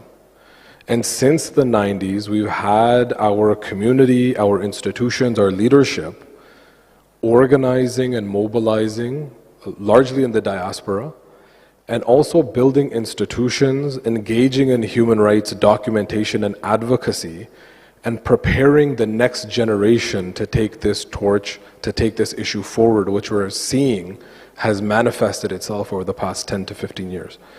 Where Sikhs have been mobilizing and resisting in every single way, in every single place possible. And each time you see one of these uprisings, you see these mass mobilizations, you see a response from the state, which is a massive security crackdown. You have mass arrests, you have arbitrary detentions, you have torture, you have extrajudicial killings, and this cycle has been repeating itself for many years now. So if we look at the mid-2000s as this next generation started coming of age, you saw massive mobilizations in Punjab against these proxy Indian groups that the Indian state tried to empower and amplify in Punjab to enact this cultural assimilation, to undermine and erode the fabric of Sikh society. And you saw massive mobilizations amongst the community in defiance and resistance against those engineered attempts by the Indian state. And in response, again, as we talked about, was a security crackdown, political activists, student leaders, community leaders were arrested, were held in custody for many years. Activists were tortured, protests were attacked by police with firing of live rounds, of beatings, batoning of political activists. Continuing the issue in 2012, you saw massive mobilization and resistance in Punjab in defiance of an announcement by the government of India that they were going to be executing a political prisoner that's been on death row since 1995 because of his role and participation in the Sikh liberation movement. During that period and in the years afterwards, we've seen massive mobilizations around this issue of Sikh political prisoners, the freedom and the release of Sikh political prisoners, and defiance and resistance against India's attempts to continue to incarcerate them far beyond their actual jail sentences, to enact the death sentence, and actually increasing the number of political prisoners, because in this entire cycle and process, that's fundamentally what India has been doing. That cycle has been repeating itself over and over and over again over the past few years, and in 2021, 2022, 2020, 2021, we saw massive mobilization that many people have heard about is the farmers' protest that happened in India. And in this moment, you had a massive mobilization of all segments of society, spearheaded predominantly in Punjab and other Sikh farmers across the country, that came out in clear defiance, also snapping ties with the political mainstream and electoral institutions within India to actually, for the first time since the BJP's rise to power since 2014, where this fascist government had to stop in its tracks when it tried to unilaterally impose its policies on the Sikh people and on India as a whole. In this moment, you saw this massive tectonic shift happening in Punjab politics and in Sikh politics, and in other regions where Sikhs are also predominant and organized as well.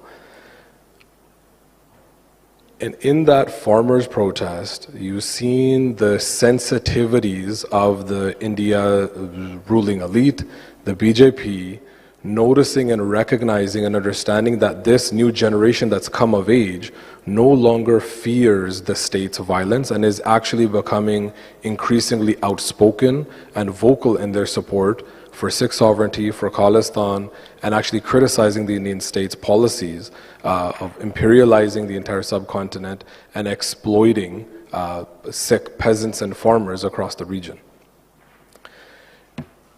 And when you look at that point, you also at the same time will start to see this massive increase and escalation in India's violence against Sikhs in the diaspora as well. In Canada, in the US, and in the UK, where you're seeing political interference, where India is directly interfering and manipulating electoral processes, policy making, government institutions in the diaspora. And you're also seeing this increase in violence where we saw a wave of assassinations that's happened over the past few years with Paramjit Singh Panjwad, Avtar Singh Khanda, and Bhai Hardeep Singh Nijjar within about a span of a month in 2023. That recognition or the significance of that is understanding that India views the Sikh people as one singular unit, as one singular body.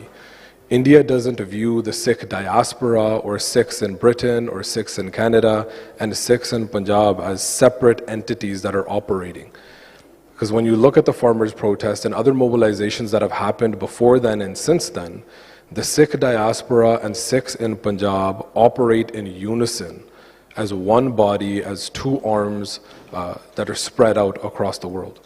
So India's violent activities have extended beyond just trying to repress Sikh activism and political mobilization on the ground in Punjab to actively now trying to undermine international institutions, whether that be the EU, whether that be Canada, whether that be the US and UK, where using clandestine methods, they're actually trying to manipulate electoral outcomes to determine who is going to be the leader and decision maker in other countries to try and influence their policy to align them with Indian policy.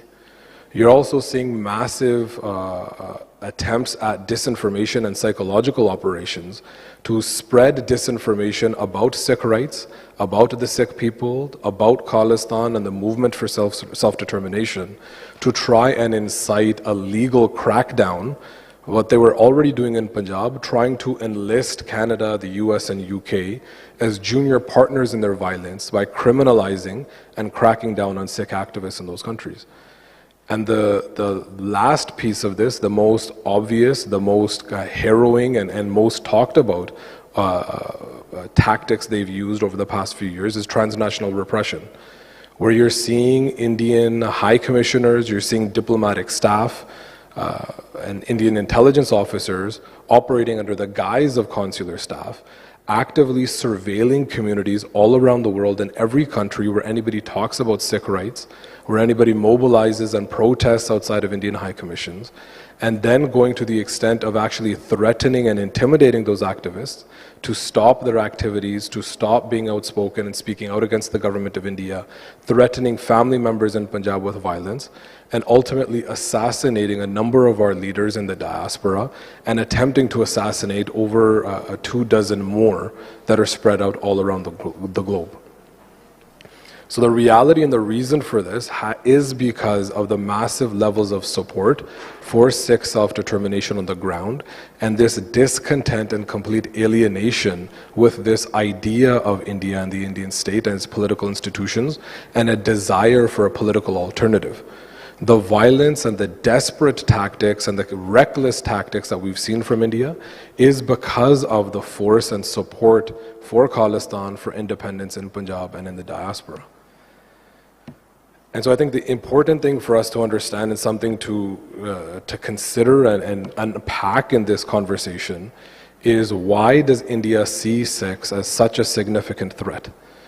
And one of the main reasons is that India recognizes, when I spoke this morning about Governor General Dalhousie's quote in 1849 after the British colonized Punjab, and that was fundamentally the British understanding that if they wanted to hang on or maintain their grip on the Indian Empire, it was imperative and a prerequisite to subject the Sikh people and pretty much destroy and annihilate all of our independent power. And that is fundamentally what the Indian state is out to do, because they recognize that the oppressed peoples all across South Asia and the subcontinent, whether it's other Muslim communities, Dalits, Kashmiris, communities in the Northeast, Tamils, and other communities that are engaged in resistance and defiance of Delhi, look at the legacy and history of Sikhs in defying every authoritarian and every imperial power from the British until now in the current Indian state, the political vision of an alternative that's rooted in dignity, in equality, in liberty and justice for everybody, and the political capacity to actually resist empires and actually stop Delhi in its tracks. And the most recent example of that is the farmers' protest. So that legacy is something that is etched into the mind of India's ruling elite, and that fear, that threat that India feels and sees is one of the predominant reasons that they're engaging in this level of violence. And given the instability and power shifts that are underway around the world, where India is trying to assert itself as this superpower and this self-styled kind of narrative of India as a Vishav Guru, India is incredibly sensitive to the actual threat that Sikhs pose, and the support for Sikh independence poses to this Indian project and to this Indian empire. When we look from a trade perspective, historically Punjab has been a linchpin and a key strategic region in terms of land routes and trading. Historically, Punjab's agriculture and other goods from South Asia have traveled by land into Pakistan, Afghanistan, and onto Central Asia and other parts of the world. One of the key demands in the farmers' protest a few years ago was opening the border to actually increase trade directly from Punjab into Pakistan onto Central Asia, but the Indian state intentionally and explicitly is trying to actually curtail that policy or that interest and shut down trade coming into this region altogether, and trying to siphon it off through other trade routes that actually go into the Middle East and Europe and bypass Central Asia altogether. From a military perspective and Punjab's strategic significance, the most clear and explicit example is the conflict between India and Pakistan in May 2025. Punjab is at the front line of conflict that India unilaterally and recklessly is engaged in hostile behavior in this region, and that military front line where any conflict is actually fought is in Punjab. Any military supply lines that run into Kashmir or the Oxide Chin, if India is to engage in conflict in those regions, those military supply lines run through Punjab. And India knows that if there is unrest and discontent and calls for the independence of Punjab, that the entire Indian empire crumbles beneath its weight. And in the conflict in May in 2025, in one of the first examples, you saw a completed alienation and frustration amongst the Sikh population in Punjab when that conflict was going on. Whereas historically it's been a bastion of actually supporting different military efforts, Punjab was completely disconnected and frustrated with India and Pakistan's war and was actually becoming increasingly agitated. And this is something that Indian intelligence operatives and the political establishment have been incredibly sensitive and aware of. So it's important for us to recognize when we talk about violence in India against Sikhs, this is the fundamental reason, is because India wants to maintain its grip on the entire region as an empire and to maintain its inequitable, hierarchical political structure that oppresses all peoples of this subcontinent. And fundamentally, that this support and the political capacity and mobilization of the Sikh people in Punjab and the diaspora is what is leading to all of this violence that's happening. So I'm going to hand it over to the chair and leave my comments there so we can engage in further dialogue on these issues and some back and forth. And my colleagues will speak specifically about some other initiatives of the Sikh diaspora around the world.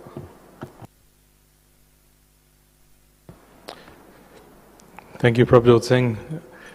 We're going to hear from Devinderjeet Singh and Jaswinder Singh speaking to activism that's based in not only the UK but also out towards Europe as well, and the challenges that are being faced there and what's happening in the ongoing struggle. The mechanisms available there, they'll talk about how they advance those. Their organizations have been working on the cause for human rights, but also challenging India's narrative and foreign interference and furthering the cause of Sikh freedom in the form of Khalistan while they're doing that. I do want to just touch on a couple of points as we kind of move into this space. In the UK, in just the last decade, we have seen Sikh homes being raided. We had 3 UK-born Sikhs facing extradition to India on false allegations. And then there's the ongoing detention of British-based and born national Jagtar Singh Johal, who's been imprisoned in India for over 8 years on trumped-up charges for promoting Sikh human rights and sovereignty. So the actual reality is not just limited to the ground in Punjab. We have real violence and real consequences for Sikh activists around the world, which we can especially see in the United Kingdom. And it is just as the case, and I do want to highlight this because this is an ongoing situation that is just very recent. I'd like to speak to the specific issue that is currently underway, which a Sikh activist and leader in the UK, Gurpreet Singh, has had economic sanctions placed against him after being detained for almost 2 weeks with no charge and having his home raided. India provides information to countries with significant Sikh diasporas in an attempt to silence Sikhs by pushing them into a corner, showing them that they have no recourse, they have no justice. And this has been happening for the better part of a decade now. In this situation in particular, as is the case of Gurpreet Singh, such behavior by India is expected, but other governments to bend the knee to India and then to actually go along with these types of things and sanction Sikh activists, put them on no-fly lists, try to extradite them in other countries, having their homes raided. These are all telltale signs of India exerting pressure and foreign interference in countries in the Western fold, in the diaspora where Sikhs are a large population. I think in this situation with what is happening in Canada with transnational repression and the murder of Hardeep Singh Nijjar, the assassination and murder of Avtar Singh Khanda in the UK, the attempted assassination of Sikh lawyer Gurpatwant Singh Pannu in the United States, and several other dozens of other Sikh leaders that were supposed to be assassinated. that this topic is particularly important because it shows the reality of today. It shows what happens when you speak out, and it shows that this is not just limited to the Punjab. So at this time, I'd like to turn it over to Devinderjeet Singh to speak to some of these issues in both the UK and Europe and the work that's being done, and along with him, his colleague Jaswinder Singh, when he is finished. The floor is yours. Waheguru Ji Ka Khalsa, Waheguru Ji Ki Fateh. I'm going to start off with the words of Winston Churchill, which sort of give you a sense of the British colonial thinking. He said, even after Indian independence, he goes, the key to India will always be in London.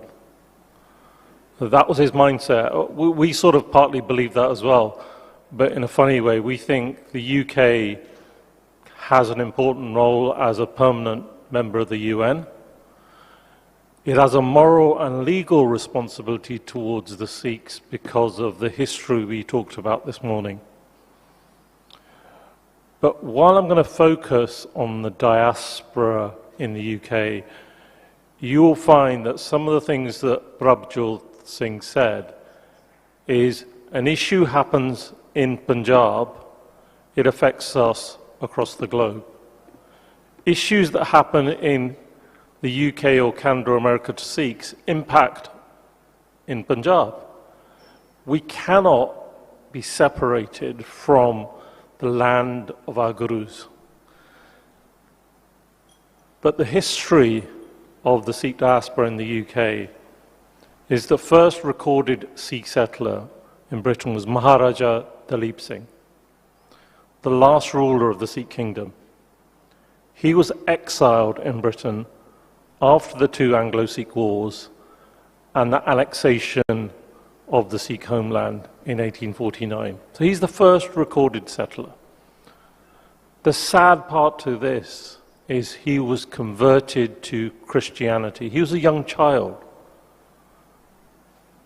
But his tragedy is also a tragedy for the Sikh nation because he refound his Sikh faith.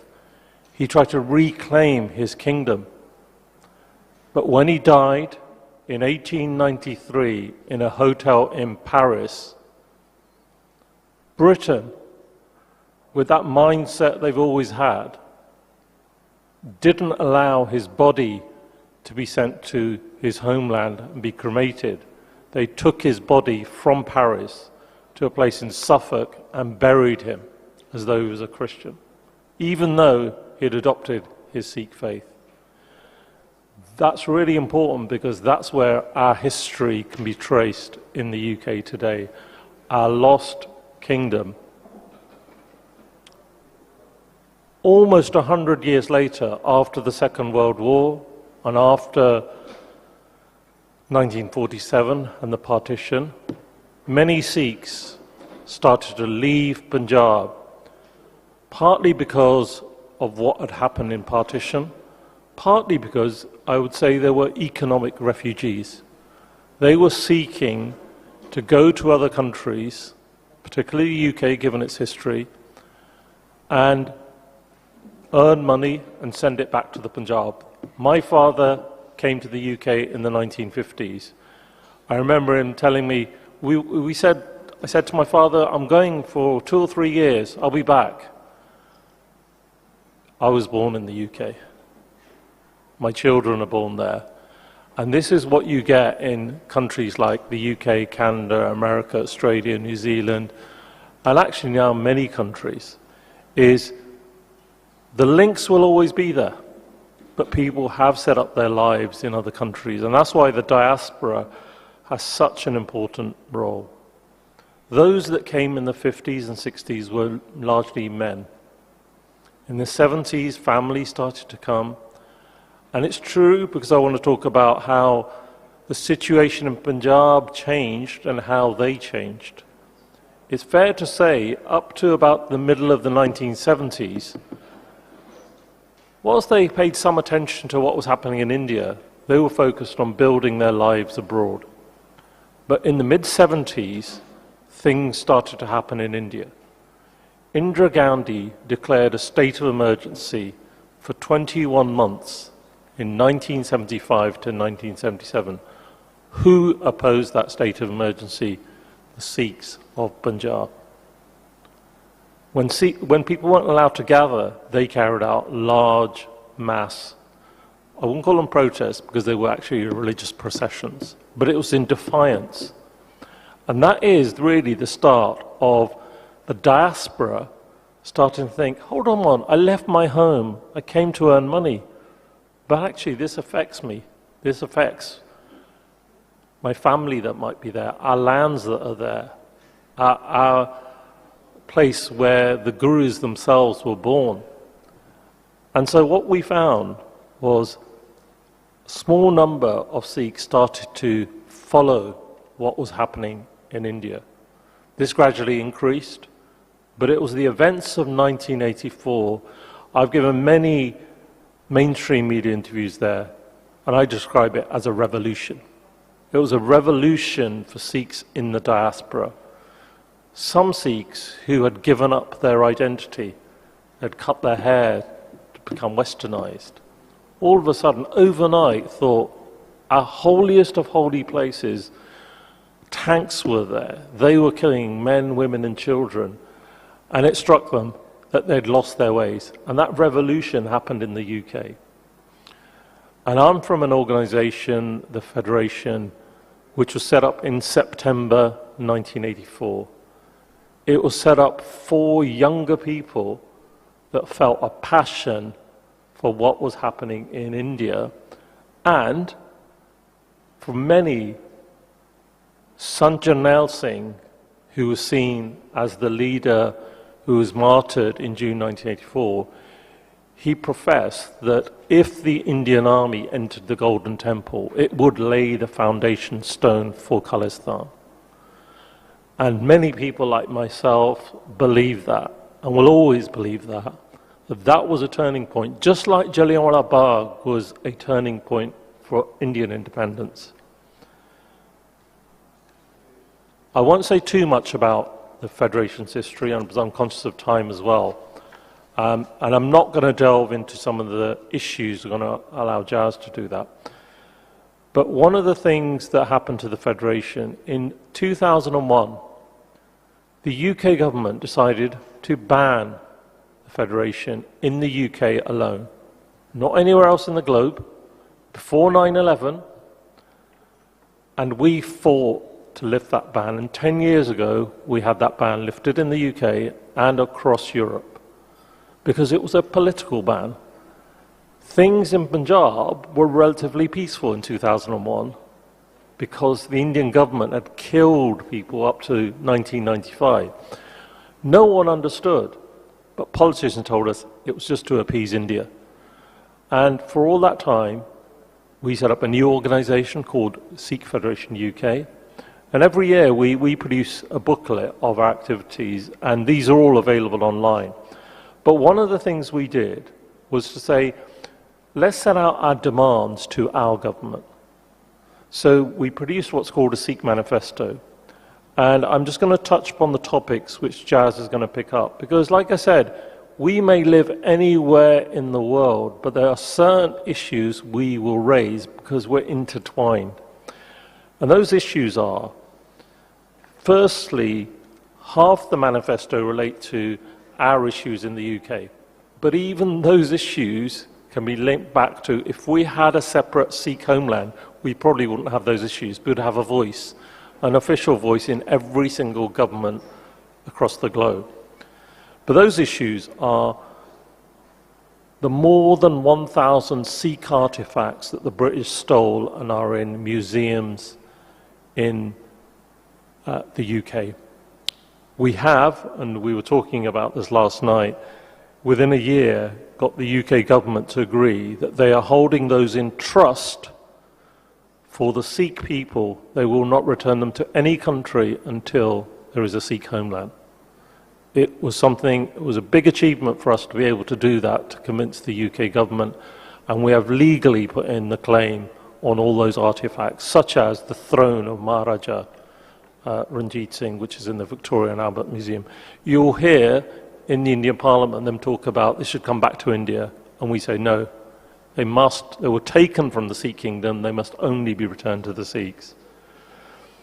The other issues are around transnational repression, and Jazz will talk about the case of Dar Singh Khanda in the UK. Jagtar Singh Johal, we've already heard about him. And there are a couple of other things. One is, in 2014 in the UK, it emerged that Margaret Thatcher, who was the Prime Minister in 1984, had sent SAS officers to advise the Indian government how to attack the Golden Temple. I'm going to return to Winston Churchill's thinking, the key to India will always be in London. So even in 1984, India was appealing to, Indira Gandhi was appealing to Margaret Thatcher to advise how to attack the holiest of holy places in Amritsar.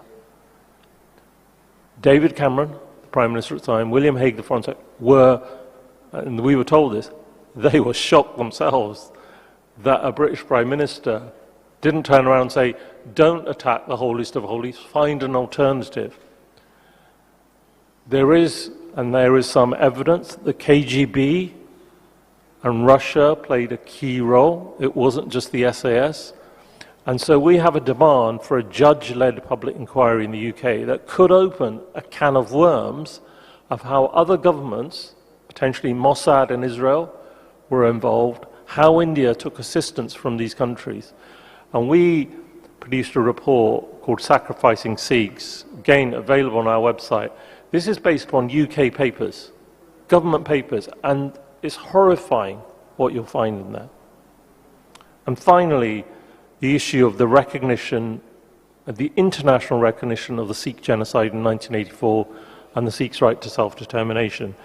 These are the sorts of issues, although we may live in the UK, we campaign, and we campaign in other countries, because collectively we can't be divorced from these issues.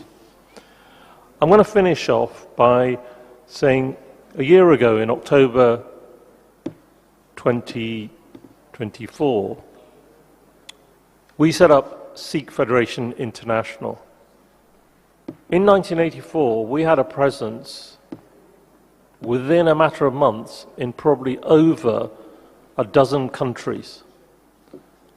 Well, those people still exist. If anything, now we probably have a presence in 25 countries, and what particularly Maninder Singh and Prabhjot Singh have been doing at the UN is using the issue of transnational repression to say there is a real appetite for governments to know why Sikhs are being targeted. And I think this is probably the start of a dialogue today that we want to carry on here and elsewhere, because people are genuinely interested in the Sikh struggle. And I'll finish with just one small thing. I think our demand for a sovereign Sikh state will never go away. It's been in our blood, it's what our gurus taught us, and the biggest mistake that Narendra Modi may have made is to take the issue of transnational repression, because what he's opened up is this sort of dialogue across the globe, that people are saying, why is Narendra Modi so worried about less than 2% of Sikhs in India seeking their independence? And I think it goes back to the heart of what Prabhjot Singh said. It's not our numbers. Why were we the third party in partition? Because the sacrifices Sikhs have made outweigh our numbers. We were huge landowners in 1947. And I think that sort of history really bothers India, that if Sikhs were to get their independence, you could see the breakup of India. But similarly, they also know they may have to concede the argument for Sikh independence to retain what credibility they have in the rest of India. So this is what we're trying to get to grips with. I'm going to stop there, and shall I just hand over to Jazz to delve into one of the topics? Thank you. It's an interesting morning, and I've been looking at many of you to sort of absorb, probably the first time you've heard the sorts of atrocities and the history that have affected the Sikh community, which is a fairly small community, although we're very distinct, very small in number. We're probably the first group of Sikhs many of you may have encountered in Baku. But I would request that from what you've heard today, do go and do some research on the Sikh struggle for freedom, for sovereignty, maybe even the 1984 Sikh genocide and the attack on Harmandir Sahib. But take what you read with some caution, because there has been 40 years of demonization by the state to suppress which are legitimate rights of a nation. Sikhs are a nation. We have our distinct language, we have our distinct history, we have our own culture, we have our own religion. All of the criteria that is required under any international law, including the UN. So you will find items where Sikhs have been called terrorists, or organizations have been banned using or abusing terror laws. But it is fundamental, when you look at Sikhi and you look at the faith and you read up on the faith, it's a huge contradiction, because Sikhs cannot be terrorists by our core beliefs. Our whole purpose is to defend and sacrifice ourselves for others. And anyone who commits terrorism cannot also then be Sikh. So these are two fundamental points that when you do look, and keep that at the back of your mind, and then what you'll uncover with an honest and open mind is the levels of atrocities and trauma the community has faced. So where we are today, where we stand today, is to reignite our long-standing struggle for freedom. We also have to recover from decades of trauma. Every Sikh you will know will have someone in their family or line who's been impacted. Either been killed, arrested, tortured. That's how deep it runs. So not only are we recovering from those atrocities, we are fighting for a political space to even talk about it. The fact that we've suffered these genocides, it is a crime to even discuss them in India. Amnesty International's offices have been repeatedly closed, shut down, and they've been barred from India. They have never been allowed into Punjab. Special rapporteurs on human rights, torture, have been denied access to the Punjab, a whole region, for 4 decades. So there is no space to even campaign politically on Khalistan or Sikh sovereignty is rewarded by imprisonment and charges. So this is the climate in which India will then say there is nobody talking about Khalistan, there's nobody talking about these human rights abuses. Yes, because you just imprison them all, or you torture them all, or you disappear them all. And it's a criminal offense. So that's the climate in which our brothers and sisters operate in Punjab. And when we look at the demonization of Khalistan as a phrase, it has become synonymous with separatism, militancy, and that's by design. Our job in the diaspora has been to understand that trauma in Punjab and normalize the conversations across the diaspora. That actually, what does it stand for? What is Khalistan? What is Sikh sovereignty? How is not something that was invented in 1984. This is something that goes back to 1469, when Guru Nanak Dev Ji arrived on this earth. And that's been in our whole psyche ever since. It's just been misunderstood by many others. So it is also important to note why India opposes the Sikhs' claim and right to freedom. And Prabjot really well articulated some of those issues and challenges to the Indian state. Some of them are economical, some of them are territorial, and some of them are just prejudice.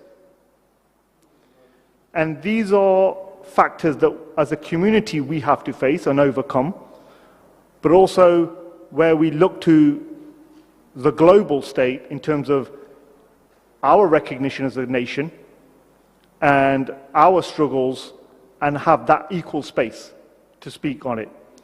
When we talk about how we've activated those initiatives in the UK, it has been against great challenge.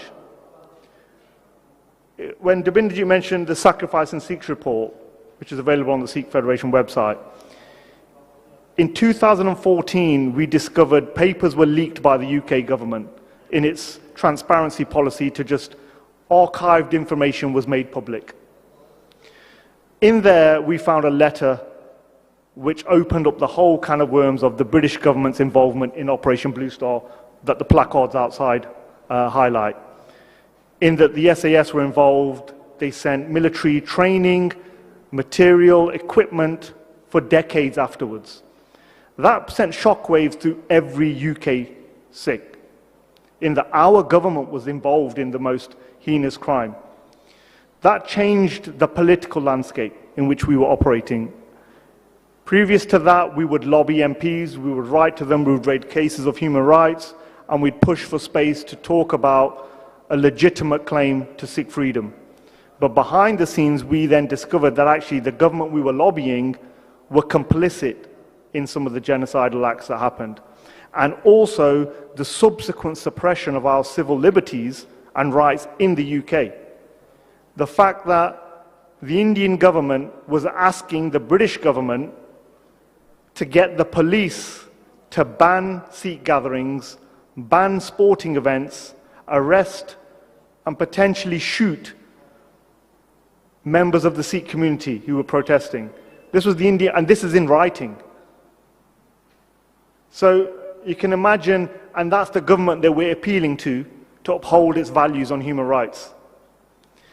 So it became a huge challenge for us of how do we navigate through campaigning and lobbying, but also calling out historic governments for their hand in some of these atrocities. But what we've seen and experienced over the last 4 years, probably 8 years I'd say, but certainly in the last 4 years, has been, rather than addressing some of those historic grievances, it's actually doubled down in backing India. Now, whether that comes back to what I said earlier, the strength of trade deals and the value of these financial relationships outweighing the cost of a Sikh life or human life, because you've got a British-born individual, Jagtar Singh Johal, who went to India to get married. Widely covered in the global media. You just have to put in Jagtar Singh Johal in Google and everything will come up. On the 4th of November 2017, he went to get married. He got married and was out shopping with his wife, who he'd spent 2 weeks with, and he was abducted in the streets. A black bag was put over his head, bumbled into a car, taken away to an undisclosed location, and tortured for 4 days. He's described the physical third-degree torture that he experienced. He's a British national. The Prime Minister raised his case in the UK, so did the Foreign Secretary. But 8 years after, all the false allegations, false charges, he's even been acquitted in an Indian court in March this year. But yet he still languishes in an Indian prison, all because he was a voice and he talked about the atrocities you've heard today. Another one, a friend of ours, a colleague, Avtar Singh Kanda, 3 days before Hardeep Singh Nijjar was assassinated, Avtar, who was a very vocal speaker and activist on Khalistan, his own father had been assassinated by the Indian government when Avtar was very young, and his mother sent Avtar away to the UK to have a safer life. She left her only son and sent him away. Avtar campaigned on a number of issues in the UK, politically, organised events similar to this, and was a vocal speaker in Punjabi to our community. He connected the countries. Mysteriously, he fell very ill in June 2023. He was admitted into hospital. 4 days later, he died. The government, well, the coroner at the time said it was AML, which is acute myeloid leukemia, a form of blood cancer. But any pathologist, any scientific evidence, very rare cases can you see such a deterioration from somebody being actively fit, talking, and then being deceased 3 days later. Avtar was made, now you might think, okay, someone's got blood cancer, okay, it's rare, but maybe it happened. But the context is important. Avtar was declared enemy number 1 by the Indian state in March of that year, 23. All because of what was happening in Punjab and the fresh uprising of the youth rejecting the state's infiltration of drugs and alcohol and realizing their faith and their demand for freedom. There was an uprising in Punjab. To quell that uprising, they think the same tactics of the 80s, sent in the police, media blackout, shut down Punjab for 3 days, the internet was disconnected. This is last year, in March 2025. The internet was cut, and they sent a huge operation force into Punjab to arrest Amritpal Singh, who was the leader of this young youth movement, an associate of Avtar. He evaded the police for 4 weeks. Avtar was pressurized to disclose his location, of which he was completely unaware. Even his family were arrested, detained, and threatened. His mum and his sister were threatened with rape in Punjab police custody.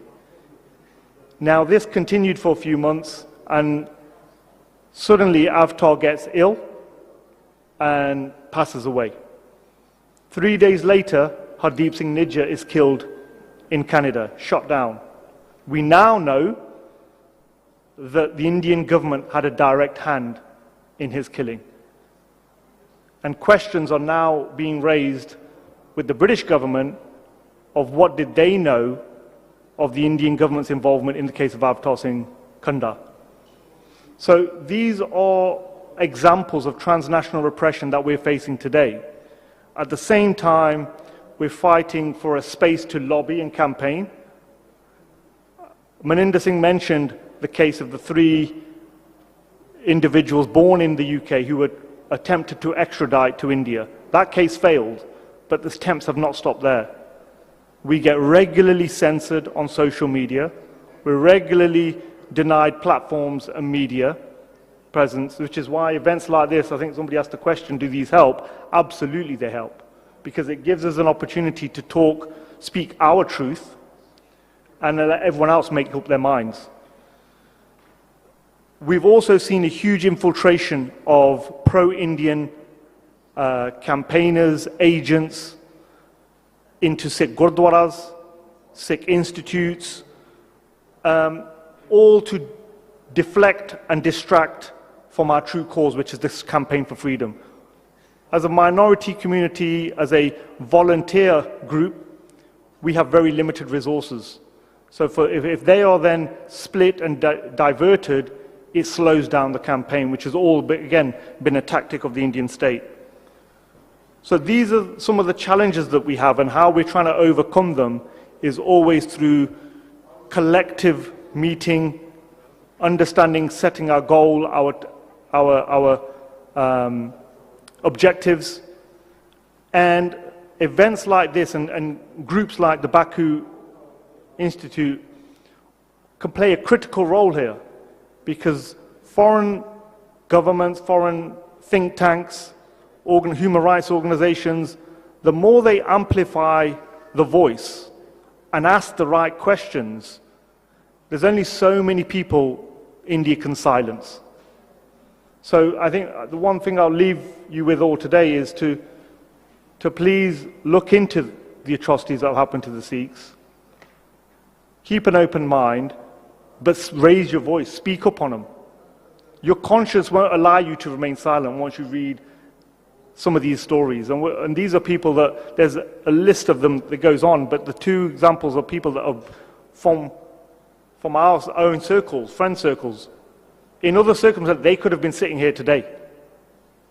So I think when people in academia, people in government, people in human rights organizations write on issues and reference India, then using the Sikhs case study, I think is paramount and critical.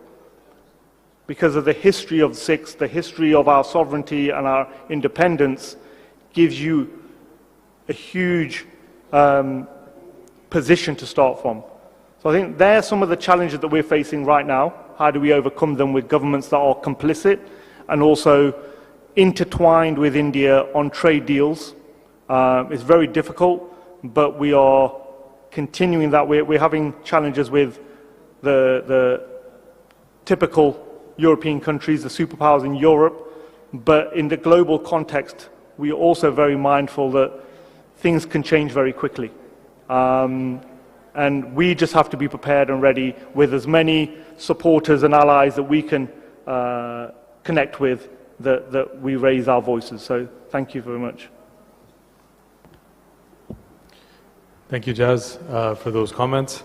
I do know that there's a couple of other people that wanted to speak, so I'm going to turn over to, I believe, Gurnashan Singh to make a comment here on the ongoing discussion that's happening. Gurnashan Singh is heavily involved in Sikh organizations in Canada, our places of worship through Gurdwaras, and in youth initiatives as well. So I will pass it to Gurnashan Singh. Thank you, Bhai Maninder Singh. Waheguru Ji Ka Khalsa, Waheguru Ji Ki Fateh. I'll try to keep my comments brief, but I just wanted to expand on a little bit of what's been said already and just connect it to some of the activities that we have ongoing in our community in Canada and Ontario in particular, around Toronto. Bhai Maninder Singh had mentioned earlier a very important point, that even for our parents' generation, a lot of individuals that left Punjab to come to the West, to come to Canada or the US or England, for a lot of individuals it was for a better economic life. For a lot of individuals it was also fleeing persecution and genocide. And that hasn't changed and actually has accelerated more now. We've talked about the rise of drugs that are being brought into the community in Punjab, the economic prospects that are being cut out for the local individuals that are living in Punjab right now, Sikhs that are living in Punjab. There isn't an option left for a lot of individuals when families look to their kids to see what their future is going to be like in Punjab. The prospects are very bleak, and that's by design. And what we've seen over the last several years is hundreds of thousands of young individuals leaving Punjab, coming out to the West, not because they want to, but because they have no other choice and they have no way of survival in Punjab. And that exodus, it does a lot for India as well, in terms of changing their local demographic, continuing to target one of the last non-Hindu majority states within India. But the thing is, their violence doesn't end within the Indian borders. As a lot of these individuals, they come out, they continue to be engaged with Punjab, with all the violence that's happening in Punjab, with everything that's going on in Punjab. They continue to stay engaged with the issues on the ground, and that is not something that India finds acceptable as well. And that's part of the reason why we see a lot of the violence that's coming out in Canada now as well. The continuation of targeting of Sikhs outside of Indian borders, the transnational repression, what Prabhat Paji was mentioning beforehand, the omnipresent violence that individuals in Punjab live under. India is trying to extend their hand now to out in the diaspora as well. Because India has seen over the last 2 or 3 decades what the diaspora has been able to do is to continue to keep the movement alive. The Sikhs have only become more resolute in their fight and struggle for Khalistan. They haven't slowed down.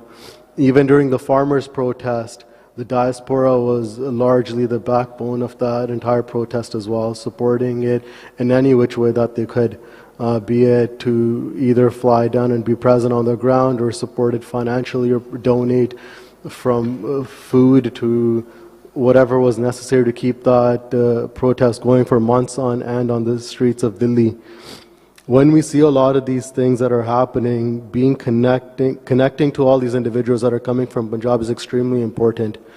A lot of these individuals also have grown up under a false history as well, like how Maninder Singh had mentioned in the past. Even events, significant events like the November 1984 genocide, they're labeled as riots. A lot of our history is actually twisted and turned and is actually taught in a very different way on the ground. So it's also an opportunity for us to engage with all these individuals that are coming down, tens of thousands. The number for international students, individuals that are between the ages of 17 to 19, since 2021 to now, we've had over 200,000 to 300,000 Sikh individuals that have come to Canada. So on the ground, we see that as an opportunity as well to engage with them, and also to make sure that they stay connected with Punjab and the issues on the ground. So organizing events in our place of worship in our gurdwaras has been extremely important. Hosting regular events in commemoration of our shaheeds has also been extremely important as part of our activity on the ground. This rise in activity, though, hasn't come without its consequences. Like I mentioned, one side is a direct threat of violence from India. The second side is also, given the geopolitics and how important South Asia is becoming, Canada is also trying to cozy up to India, and a consequence of that is basically the Sikh voices.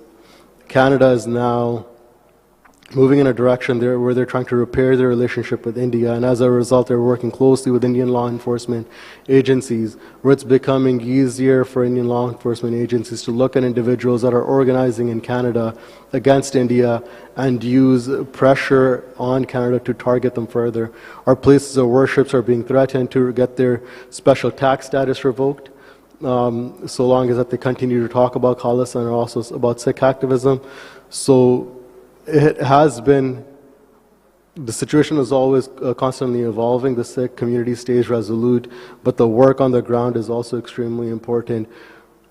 And one of the most important things, I guess, I think that I'd want to mention is, a lot of the times India tries to mention that this idea of Khalistan is a foreign idea. It's an idea that only exists in the West. This is an idea that's very much connected to the ground. Every individual that's coming and joining and living in the diaspora now, that's coming from Punjab, their fight and their struggle towards Khalistan has been resolute, and they're joining along with the rest of the community. And India is trying to shut them down by a threat of violence. Thank you. Waheguru Ji Ka Khalsa, Waheguru Ji Ki Fateh. Thank you, Guru Nishan Singh, for those comments. We are moving closer to closing the session. And we have a few minutes left here. I'm just wondering if there's any questions or discussion points from anyone else that would like to raise something at this point. Yes, please go ahead. Thank you. I am from Baku State University, Nargiz Nagieva. What lessons can modern societies learn in terms of state violence and minority rights? Thank you.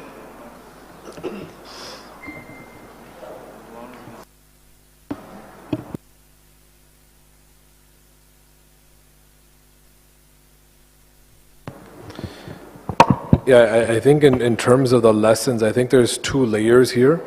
And I think there's a positive lesson from the Sikh perspective, and then the negative lesson of what we shouldn't do from India.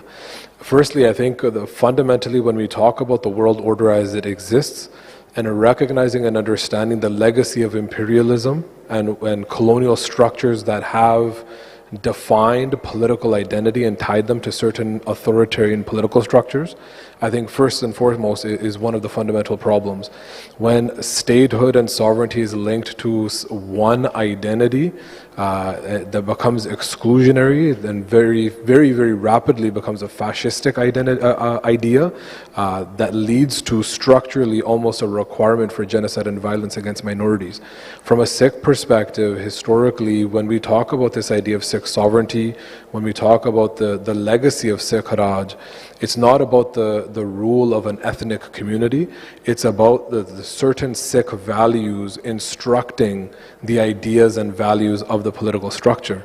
So it's not rooted around an ethnic identity, it's rooted around a political community that's built around the concept, for the Sikh perspective, around Sarbata da Pala, the welfare and inclusion and justice for all without distinction based on ethnicity, caste, creed, religion, and any of those kinds of things.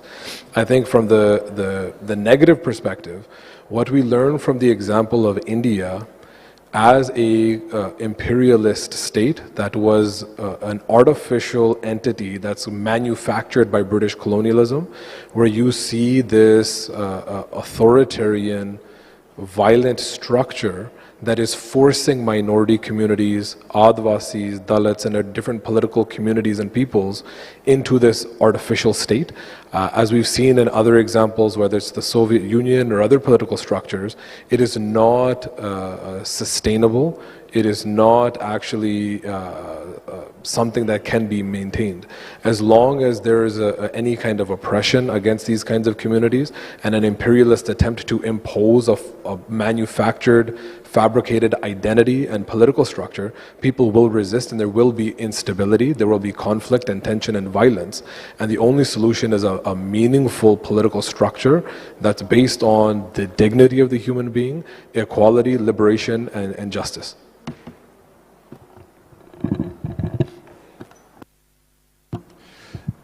I just wanted to add a couple of points to that and the early discussion as well.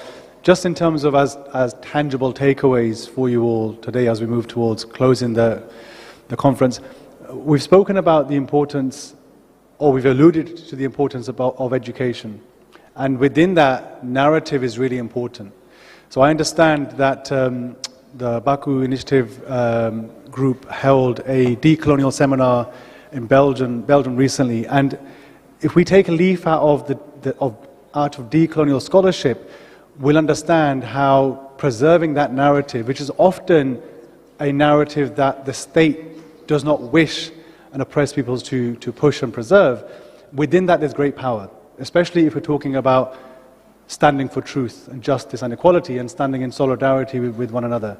So I would invite anybody here who is perhaps part of the Ministry of Education, universities, I know there are academics here, professors, to include a unapologetically Sikh narrative when you're talking about within multiculturalism, your social sciences, because that also is very powerful as well, because that information will not get out there. Jazz Singh earlier mentioned about Googling some of these terms, but he also gave the caveat that you've got to be careful with what you find online. So I guess one important purpose out of this particular space is building actual collaboration and working together specifically on education and preserving an unapologetically Sikh narrative within this to depict the events that we've covered today in more detail. I'm just going to add one very specific point. I think your question was around civil society. I think if you look at the world today and you look at state threats, so this is going broader than just Sikhs, civil society is crucial because states can pose a threat in many countries to minorities. Because, unfortunately, the way the world is going, and India is a good example, but there are many other countries that look to the majority, and as far as they're concerned, you can do anything then to the minorities. This is happening across the globe. And it was the point Ranveer Singh made. I think civil society need to question the narrative pushed by any states about minorities and actually listen to the minorities themselves. And maybe this is where this organization is really pushing the boundaries to actually say, yes, there was a system that came out the Second World War, the 5 permanent members, the United Nations, but actually there's something missing. That something missing is there are lots of people and lots of countries that believe that the system we've had now doesn't really work because certain states have too much power, or they can get away and do things. And I think civil society has a critical role working with what I would term countries that are not part of that sort of system. And I think this is a really good example, and other work that you've been doing to reach out to those minorities and say, have you heard these people's voices? Because you have to hear their voices and learn what the true narrative is. Thank you, Ravinderjeet Singh, and the speakers, and thank you for the question. This will be the last call for any questions from anyone else in the room before we move towards closing. If there's any other questions, I'll give it a couple of seconds here. I don't see any hands. I do want to touch on something before we move towards a small video and then closing out the event for today. There's a lot of common themes in this room when it comes to struggle. And I think the people of Azerbaijan have had a history of struggle themselves. And there's a lot of commonalities between the Sikh struggle and the struggle in Azerbaijan as well. Both of these peoples experienced the dismantling of their independent states. Azerbaijan under the Soviet rule, Sikhs under British annexation, and then later under Indian centralization. And all of this occurred in the 19th century initially, moving into the 20th century. There's mass amounts of violence that was endured by both peoples. Just coming up in a couple of days is your commemoration of Black January. You have almost 36 years ago where a significant event happened right here, like in this country, that spurred the movement towards independence and the establishment of Azerbaijan almost a year and a bit later.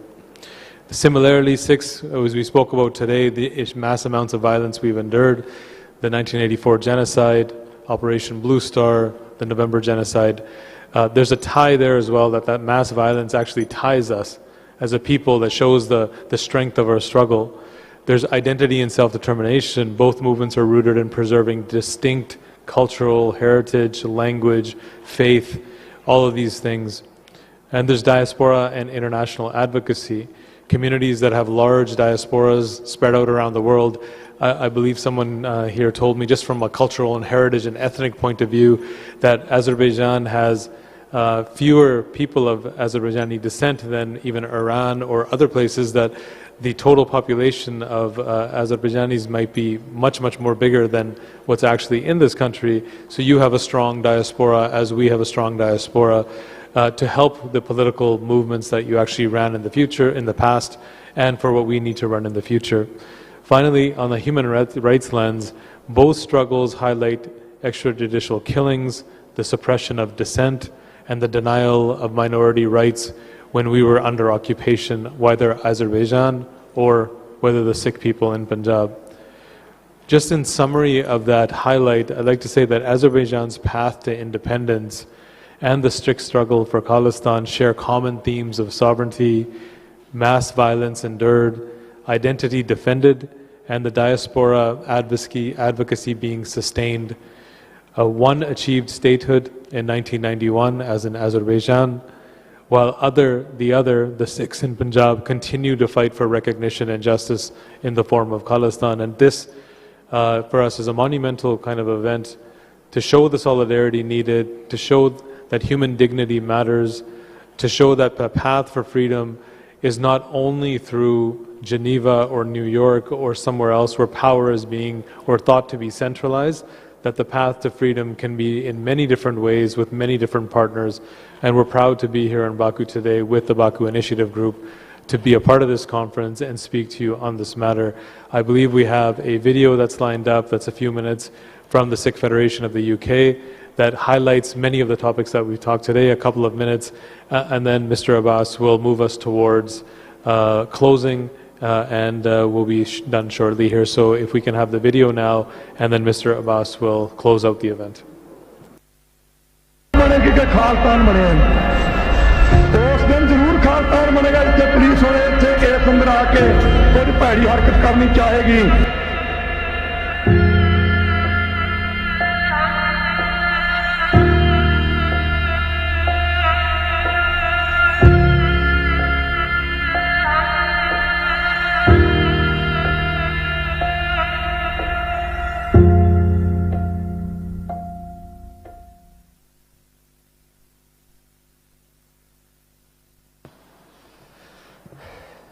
Thank you for sharing with such sensitive video.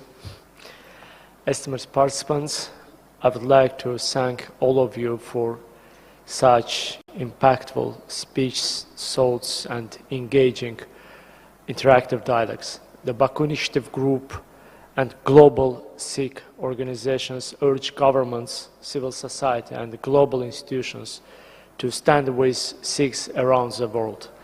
And now I would like to draw your attention to the accepted final statement of this conference. Baku Initiative Group and Sikh Federation International call for global action for anti-Sikh violence. Baku Initiative Group and Sikh Federation International call for global action for anti-Sikh violence.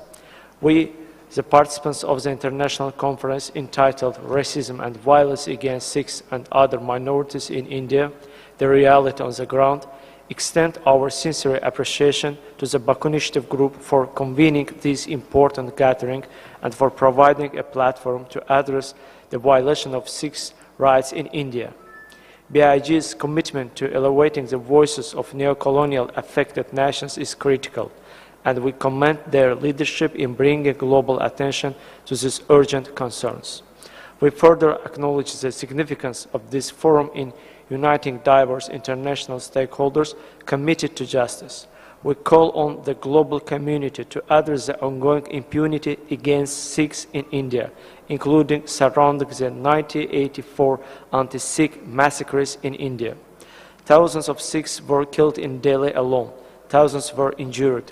Homes and businesses were destroyed, and women and girls were subjected to widespread sexual violence.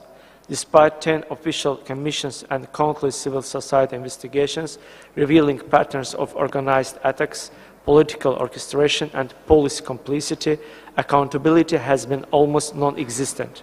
No senior political figure or police official has faced justice. Hundreds of cases were deliberately closed without investigation, evidences were destroyed or manipulated, witnesses were threatened, and many perpetrators were promoted to higher political office. Civil society documentation, including the work of the People's Union for Civil Liberties, the People's Union for Democratic Rights, NSAF, as well as independent journalists, shows that mobs acted systematically and in coordination with Congress party leaders and with the tolerance and often participation of the police.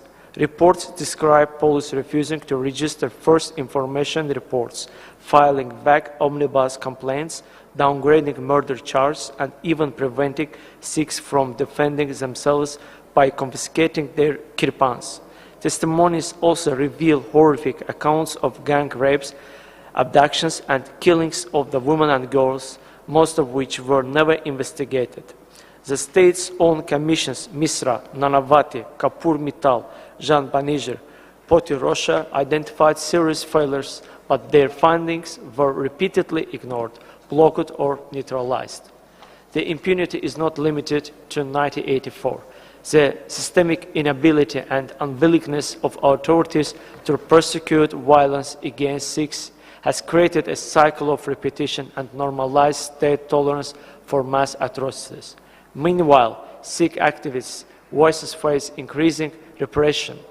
Peaceful advocacy for human rights or Khalistan is routinely labeled extremism, enabling arbitrary arrests and transnational pressure on diaspora communities. Broad counterterrorism laws are used to silence dissent, while victims of past atrocities continue to fight simply to have their cases heard. In this context, we call upon the international community to pursue a just path forward by supporting time-bound investigations into all closed and mishandled 1984 cases. Prosecute political leaders and police officials responsible for planning, enabling, or covering up the violence, ensure justice and reparations for survivors of sexual assault, create credible witness protection mechanisms, and enact a strong law against communal violence that makes state officials accountable for failure to prevent or stop attacks. We additionally call for transparent reporting mechanisms, international technical assistance where appropriate, and regular public updates on progress toward accountability. We call on the international community to acknowledge the gravity of the neo-colonial anti-Sikh policy of the India government and raise these issues consistently in bilateral and multilateral dialogues with India, and protect Sikh human rights defenders facing intimidation. International institutions should assist with documentation, preservation of evidence, and truth-telling initiatives to safeguard historical memory. Justice delayed has become justice denied. The continued absence of accountability for century-long persecutions deepens the suffering of survivors and increases the likelihood of renewed violence. The Baku Initiative Group and Sikh Federation International urge governments, civil society, and global institutions to stand with Sikhs. Thank you for your attention. So, we can conclude. Yeah. If somebody has some remarks on closing our conference, please feel free. Yeah. Please. First of all, thank you for all the information. My name is Naila Mamadova. I am a lecturer at the Azerbaijan University of Language. So before my question, let me just list some facts about Azerbaijan. There are more than 30 ethnic groups in Azerbaijan, and Muslim, Catholics, and Protestants. Even Jewish people live in Azerbaijan. But all these people in Azerbaijan live in a peace together. At the end, it means that Azerbaijan is a multicultural and tolerant country. We can list Indonesia from the Southeast Asia. In Asian people, in Indonesian people, population of Indonesian people is 286 million, and there are 1,340 ethnic groups lives in Indonesia. So why I tell all these facts? Because all the people, all the ethnic groups, and all the religious people can live in under the one umbrella in the one country. So my question is that both Azerbaijan from Europe and Indonesia from the Southeast Asia can live in the one umbrella, but why India cannot hug all the religious people and all the ethnic groups together? So can you please? It was an interesting question, thank you. Yeah, so I would just echo again some of the comments that I made earlier. I think it's a really, really important question about why is there this issue in India and it's not in other places. For example, when we look at the history of our region, our homeland in Punjab, when Sikhs were able to exercise their sovereignty during Sarkar-e-Khalsa before British colonization, there was an incredible amount of diversity within the community. It wasn't only Sikhs who lived there. We were actually, in terms of demographics in our population, we were a minority, but it was still considered a Sikh empire. The reason for that is because there's a fundamentally different concept of political community and political structure in the Sikh philosophy and way of life, and our conception of sovereignty and political order. The idea of political community isn't rooted around one identity that everybody needs to be excluded from or assimilated to, and the political structure is premised on a prerequisite or a requirement to enact justice, dignity, and liberation for all peoples. So I think there's definitely different political structures and possibilities of communities to coexist, which from the Sikh perspective is the highest responsibility of avaraj of sovereignty of any kind of political structure. Unfortunately, in the case of India, for example, firstly, it's a completely artificial political entity and a construct that was created for the very first time in history by the British colonizers, where it's a completely centralized state, where Delhi, which is governed and controlled by a small sliver of an elite ethnic community, that it pretty much imposes its political will on the entire subcontinent. And it's also premised on this delusion of Hindutva or Hindu nationalism, where it's premised on this requirement to exclude anybody who doesn't fit this mold of Hindutva, Hindu nationalism, or to assimilate all peoples to become subordinate or parts of that broader Hindu fold that's a part of the imagination of the RSS and the BJP. So I think fundamentally that's the issue here and why this political structure is not viable going forward into the future.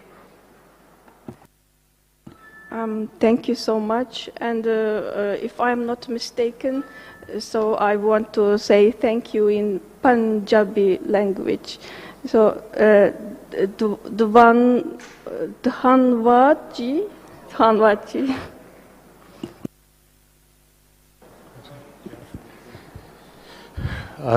I just have a few final comments as we close out. This, what we would feel, is a historic gathering. And let's pause just for a second to reflect on the depth of what has been shared here today. Over the course of the conference, we've heard testimonies of racism, violence, and systemic repression against Sikhs and other minorities in India, including Dalits, Kashmiris, Christians. And that violence is not just limited to now what we see the borders of India, including some communities, especially the Sikh community, as we see that violence in the diaspora as well. These accounts of violence are not abstract, they're lived realities. They remind us of the denial of rights, and the perpetuation of violence isn't accidental. It's deliberate, and it strategizes to suppress movements for freedom and sovereignty. We have to recognize that violence inflicted upon Sikhs is inseparable from the Sikh sovereignty movement for Khalistan. These are not parallel struggles, they are intertwined. The repression we face is a direct response to our demand for self-determination and sovereignty. To speak of human rights violations without acknowledging the political project of sovereignty is to tell only half the story. Both must be seen as two sides of the same coin. Yet, even in the face of repression, we see opportunities to work together, to build alliances, and to transform solidarity into action, as we are today here in Baku with all of yourselves in the Baku Initiative Group. International agencies, particularly the United Nations, do provide mechanisms that we can utilize to challenge India's narrative, but we are under no false pretenses that our struggle is our own and our partners will support us in order to achieve justice and freedom in the form of Khalistan. I think when we get together, our voices are amplified, where documentation of abuses are done, the struggle can be elevated, and where accountability can be demanded. These are all spaces that we strive for. These mechanisms are imperfect, but they are tools we must wield strategically at this time. At the same time, our first responsibility remains to our people. For Sikhs, our community is at the heart of the struggle, and Punjab is that heart. Punjab is not simply a place, it is a beacon of light in a region increasingly darkened by authoritarianism and repression. Punjab embodies resilience, culture, and the unyielding spirit of freedom. To protect Punjab is to protect hope itself at this moment, and to ensure that future generations inherit not despair, but dignity. Looking forward, we see immense promise in partnerships. We are grateful to organizations and movements that share our philosophy of freedom and justice. In particular, we look forward to working closely with the Baku Initiative Group, whose commitment to amplifying oppressed voices had made this conference possible. Their solidarity strengthens ours, and their vision of justice aligns with our own. To the Baku Initiative Group, we extend our deepest thanks for hosting such a landmark gathering. And as we close, we must honor those whose sacrifices illuminate our path. The Shahidi of Bhai Hardeep Singh Nijjar and Bhai Avtar Singh Khanda are not merely tragic losses.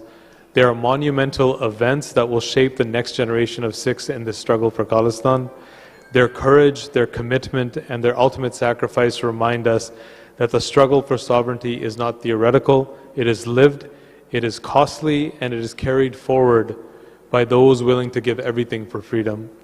Their memory is our mandate, their shahidi is our call to action, and their legacy will inspire Sikhs and all oppressed peoples to continue the struggle until freedom and justice in the form of Khalistan is not just an aspiration but a reality. Once again, thank you very much on our behalf as Sikh Federation International, and thank you again to the Baku Initiative Group and Mr. Abbasov and his entire team who have made this entire process seamless and have provided such generosity and hospitality for all of our first time here to Baku, Azerbaijan. Thank you again for your time.